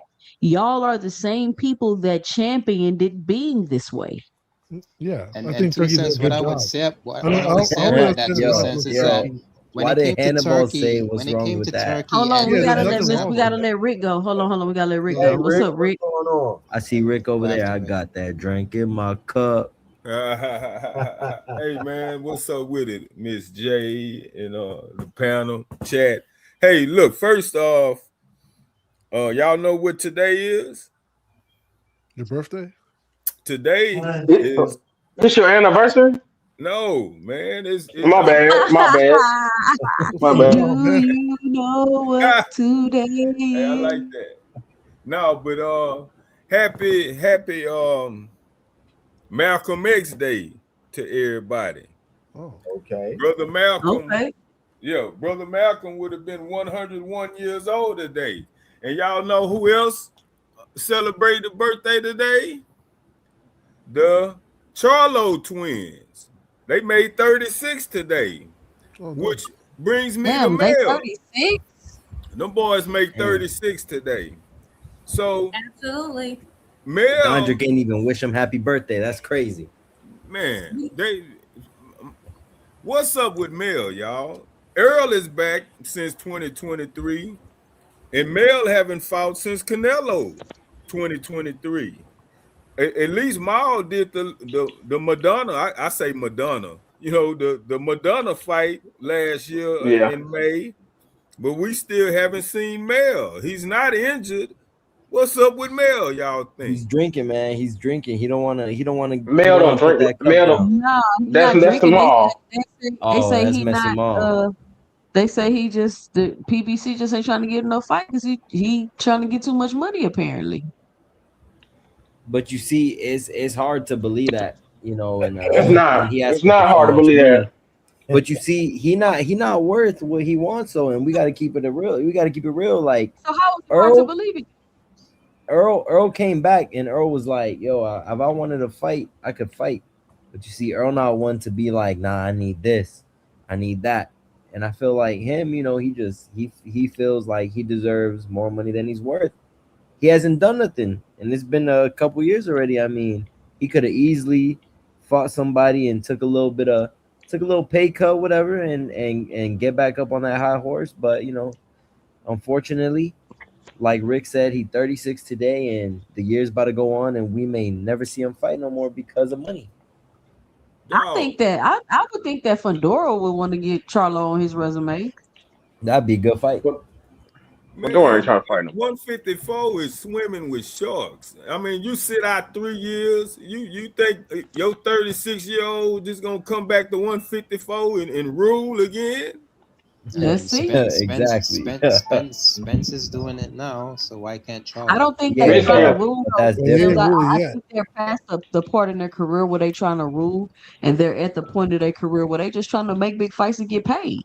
All that No, trying he to talk the rule way and get boosts and he all talk that like shit. he gonna come back wrecking shit. Ain't nobody beat me. I'm still the man. Woo, woo, woo, woo, woo. I I Yeah, mean, mean, he that's always the say that shit bell. too. That's so just so who he wait, is. to be fair, he's not lying because a lot of people talk about lineal and all this other stuff. Male is lineal at 154. Like he is. I know that based on every rule, he is lineal 154. And he is that man to beat. Now, if he just never fights it there again, then yeah, then that means the next person that becomes undisputed, gathers those belts, they will become it. But he is lineal there. So he is that man. He can talk his mess. I want to see him come back. I would love to see him fight whoever. I think he needs a tune up, but I still would like to see him fight like Fundora, all the best guys. But he ain't lying. But also to say, because you talking about May 19th, I respect that. Earlier today, I was at Malcolm X College in Chicago today, and I took pictures of the whole campus. And today's also my paternal grandmother's birthday, so shout out to May 19th. But Charlo ain't lying. Okay, so I know you. I know he did. He kind of like pissed the bed when it came to the Canelo fight. But there is no lineal. I mean, he is lineal 154, so I do feel like he's still someone to beat there. Although I don't know if he can still compete at 154. I think he might want to move up because I think when you go from 168, I don't know if you can come back down to 154. Maybe he can. He ain't lying. Is he asking for a lot of money to come back? Yeah. That's what Earl made it Apparently seem like. so. Well, I don't know if it's a lot of money, but money they I Earl said he believe wasn't Earl. worth.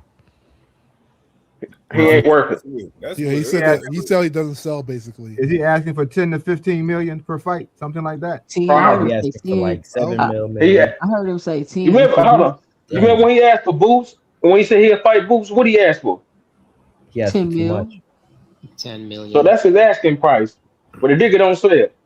I mean, Yeah, I think damn. I Boots mean, versus Charlo they is a say he good don't fight sell, card. but apparently he did because his asking price is what he's been getting paid. This is what his revenue, his gate's been making. So No, that's not what he's getting paid. He got paid that for Canelo fight. Man, he need to no, do but no, something. okay, I remember pre Yeah, I agree. Canelo. No, I'm for real, y'all. You know what? I don't want to say that. Let me double check before I say something false. And he's gonna say something crazy. No, but pre Canelo, the Charlos was never getting like 1, 2, 3 million. They were getting No. paid pre Canelo. I prom. Okay, let me go get the evidence because I don't want to. You said they was getting more or They've been less? getting paid like the PBC fighters have been getting Man. paid for a long time, like a long Yeah, time. but They were making money off even. They were getting Mel got percentages that off everything. They were Mel got making. that Canelo check and just been crossing his ankles ever since. I mean, that Canelo Yeah. check I ain't agree. gonna I think last that Canelo forever. check was good, but I'm just saying I'm saying I agree with you, Rick. I'm saying even pre Canelo, he was still making more than the average fighter pre Canelo. I know Maul Right. wasn't. No, Maul wasn't making it crazy no, money. they Maul both wasn't fighting though. I even though know. I believe me. I know. I'm telling you. I'm the biggest Maul fan in here. I'm telling you, he was not getting paid like that. they were okay. Compare at for the market rate at that time, because y'all gotta remember for that time, these fighters were making like they were doing the whole upfront purse thing. These fighters were getting their fee as a fighter. They were only getting 10% because they were their own promoter, so they weren't paying promotional fees. They had Lions only promotions, so no one was taking out the promotional fees. They were getting the promotional fee, the fee to fight. They're only paying about 10% to Al, and then they were getting like Heyman is getting a percentage off every little thing, even concessions. I heard. I don't know. I gotta verify that. Like, if you think about it, they were like so involved with every fight They were. Yeah, that's why they weren't complaining. That's why they didn't have to fight as often. These fighters got to fight as often because they need that money. Why do you think they can go without fighting and not complain? Their lifestyle's not changing. I believe that. Yeah. At some And point, and, think and about this we for a see him. second. Think about this. Leo Santa Cruz was under featherweight. You've never seen anybody under featherweight with the lifestyle he had. Yeah, he had a crazy lifestyle, and he did that for a long time. He was able to buy a car off Floyd. You ain't never seen nobody at 118 have that type of money. Yeah, that's a fact. I almost forgot about Leo. He Think been about this. gone I so mean, long. y'all acting like they will go years without fighting, and ain't nobody hurting for money. They were making off money off every little thing, and that's the thing. As a fighter, the other guy, oh, I want an upfront fee, and I ain't worried about nothing. Cool. They're not taking the risk. They have to take the risk because sometimes you might not make anything. But if you're making money off every little thing, even the bit like you, that's residuals. They not hurting for nothing. They ain't scrambling for fights. I know Earl Spence was the one making money, but like when it Yeah. comes to They like all Mel were. They Charlo, all were. when it comes to like Mel Charlo, like my two favorite fights from him was that Castano fight, and those fights were free. So I don't know. I don't even know I what mean, pay per Jamel views had Mel some did. bangers though. Jamel had Oh, some let good me tell you fights. something about that Castano fight. Where was that? What network was that Castano fight on? Showtime, No, it was not. Yeah. whatever it was on. And where was It it was at? free. The Castano fight was on Fox during, I think, the NFL playoffs or something crazy. The money they Yeah, that made was a out, while that's what I'm back. saying. Y'all thinking so short term. That Castano fight, that was a smart investment. That helped promote Spence's name. That was on Fox. Spence name? And they promoted that fight during the NFL season, like all college football, all that. They made buku. That's what helped.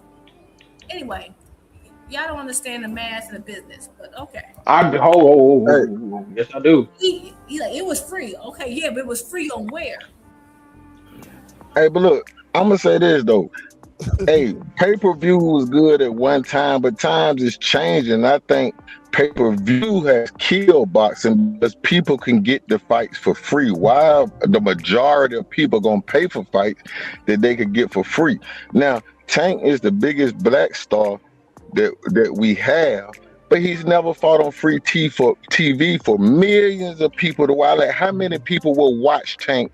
Like, say Tank versus Frank on free TV. It might be 10, 20 People pull million up to people his that are fights. willing to watch Do that's that. what I'm saying. They pull up It to might have been 10 or 20 million people willing to watch that fight.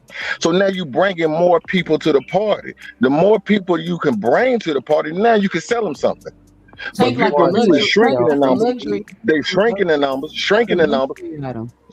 But I what I'm think saying losing is now when Showtime we look at a pay-per-view Tank fight on pay-per-view, it's selling 200,000. Would you rather have 20 million people watch the fight or 200,000?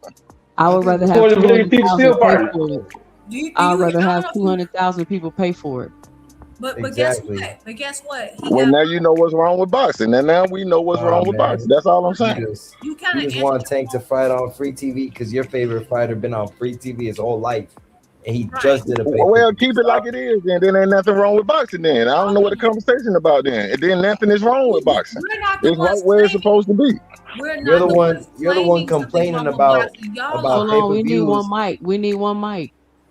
I also think that losing Showtime pay per view hurt boxing a lot. You know, No, I it think didn't, bro. Showtime pay per view was like And it's more Turkey Al accessible. Sheik's fault that we lost show pay-per-view boxing hacker. The same No, dude Jimmy Johnson bouncing. no, but Turkey Turkey Al Al Sheik Sheik at promised least us bought that he was fights gonna on do pay away per with pay per views, view. and what did he do? Then Without why is But Turkey, Turkey Turkey doing Allen pay-per-view? Sheik they fights break there weren't records that Why is though. many They Turkey? names breaking with records with boxing. Turkey Let's Allen forget Sheik about fights that. though. You gotta think They Why about gotta is that. wait till the Turkey record doing Who gets pay-per-view? breaking bad, bro. records? I'm out, y'all. Y'all giving me a headache. Who breaking records, Right. Rick? I mean, Crawford and Canelo set a record. Huh? What Um, record? Shakur and what's the name broke the record of MSG, and including Netflix. No, they did Netflix not didn't break no record on They MSG. did. Netflix didn't come in the game like a regular promoter. They spent hundreds of millions of dollars to come in the game. You see what I Okay. mean? Can I address something that Too Rich said? He said that Why would you do pay-per-view and a couple 100,000 people buy it when you can put it for free and you bring in that audience, right? You can bring in millions. 20 million people. 20 million people. Get this for a second. How about both? Because y'all keep saying people gonna steal the fight anyway and watch it anyway, right? So if I'm putting on a fight, I can put it on free TV, everybody watches it. I can also put it on pay-per-view. And people are gonna go to sites and try to find a way to watch it for free. I still got those views. And if y'all, I don't know how gullible y'all are, if y'all not business savvy, all those little sites people go on, the free sites to try to find those fights for free. If you don't think that they tapped into those sites already and getting a kickback, you're crazy. You're crazy. They got both. The thing is, you're advocating to leave one on the table. They got both. So you say, oh, you can you're presenting it as an either or. They're doing both. They still got all the views from the free sites and the pay-per-views. That's why they keep doing the pay-per-view. If they was losing so much money on pay-per-views, they wouldn't do it. Think about what no one does things that's not profitable. Turkey do. Right. Yeah, Turkey because do it Turkey all the got time. $1 billion. That's why, The right? thing is that Turkey has an investment fund, but you're seeing the recoil. You're seeing the he's investing less and less. But I'm Yep. saying, but like PBC top rank, I'm talking about the traditional boxing outfits. They're still putting on these pay-per-views, right? It's for a reason. So he's like, but you could have got more people to view it. More people did view it. They know they're losing revenue, and you think that they don't track down those sites and have little side deals and stuff. Okay, if you're, I don't know, maybe y'all don't deal. I don't know what fields you guys are in. Just like I do, I raise you one, Juke. Just like these promoters owning betting sites overseas. Thank you. Like these guys, like he losing money. Y'all sound really gullible. Y'all sound. Turkey doesn't lose money on his fights. They're Most people getting know that. money. Like They're getting both. They're doing both. All right. The thing is, the All North right, Indian y'all. profit was very profitable. Check me So I out. don't know. Check me out, y'all. We about 5 minutes over, and I'm about to fall asleep on y'all. So, Rick, you had something you want to say? No, Oh, yeah, I'm gonna I'm let good. Rick I just close gonna us out. close. Yeah, I'm I'm gonna just let gonna you close close. us out, Rick. My bad. Shout out to Boxing Hacker Teach, Mr. Greg, Dondrick Nim, Isaiah, what you doing, Juke, Mr. Too Rich, I respect the belt. Shout out to y'all. Thank y'all for coming up, joining me tonight on 2 Cents After Dark. I just want to have a simple, just honest conversation tonight about some things that people can't seem to get out of their feelings about. That's all. We didn't get to Clarissa Shields tonight, thank God. I didn't really want to go there, but I do want to read this statement that was put out by MVP because they said some very, very interesting things in there. And I'm starting to realize that when people don't like people, they just can't be objective. They can't just look at someone and be like, nah, that don't make no sense. They just automatically got to agree. But I was literally worn out on the Shield situation. Maybe we'll talk about it on Ladies' Night. Maybe we'll cover it then. Me, Juke, Key with the T, whoever else, what other ladies want to join the panel. We had Sexy Kendra up there last week. Shout out to her. Rick Timms, what's your final 2 cents? Close us out. What you got for the show? Man, just salute to the GWOAT, man. Hey, it's rough out here, man. She can't win or lose, man. She bring a lot of heat and she get a lot of unwarranted heat. And hey, man, Alicia is no angel, and man, that little cat fight is just that. I mean, they not gonna be able to ever fight each other, so it is what it is.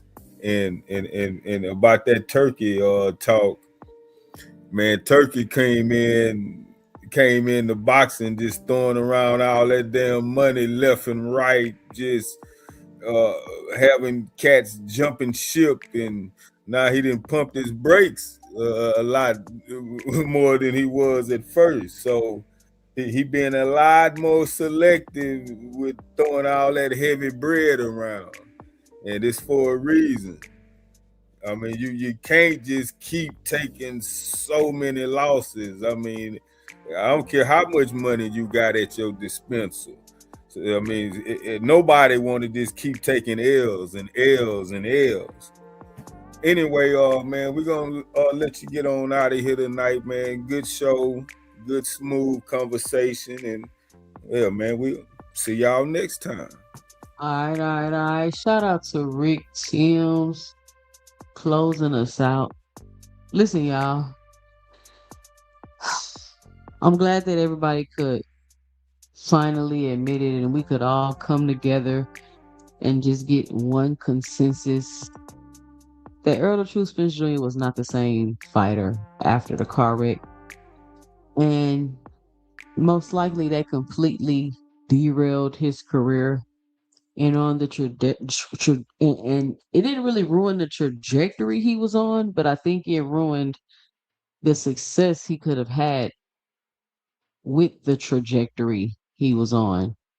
But I've said it before and I'll say it again. As a fan of Earl Spence, there's nothing left for me to ask for him as a fan.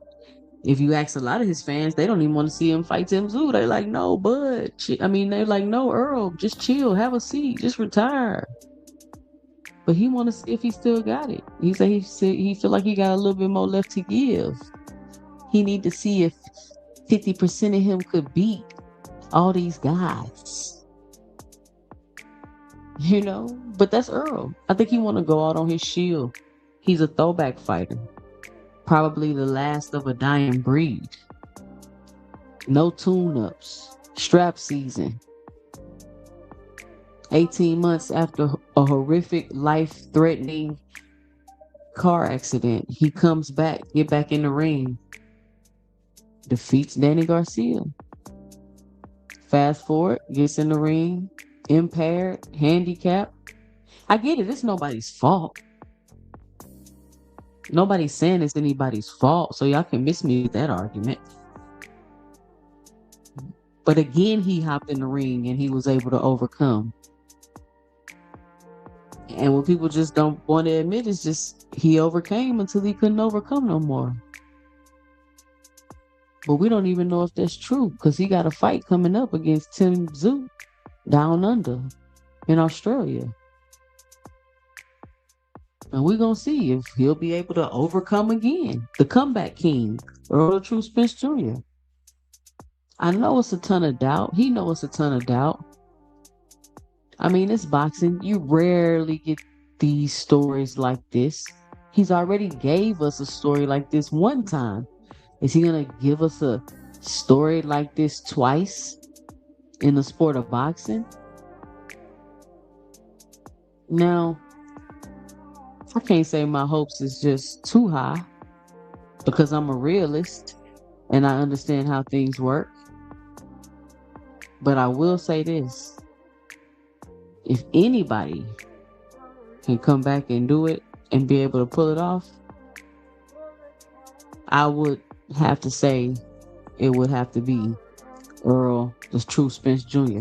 But listen, if you don't want your hosts all in the videos cussing you out, timing you out the chat, leaving you in the background, kicking you off the panel, come on over to 2CENTS Boxing, where we talk everything boxing and everybody's entitled to their own opinion.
What's up, y'all? What's up, y'all? I got a super chat that I see that I forgot to read. Boy, am I tired. Marshawn West with the $20 in the super chat. She put the orange in there. She says 2 cents boxing. Shout out to you for continuing to listen to these man fans and Shakur and Devin scared to get hit and jab and grab. Shout out Marshawn West supporting the channel. All right, I'm gonna let y'all go back and listen to the outro.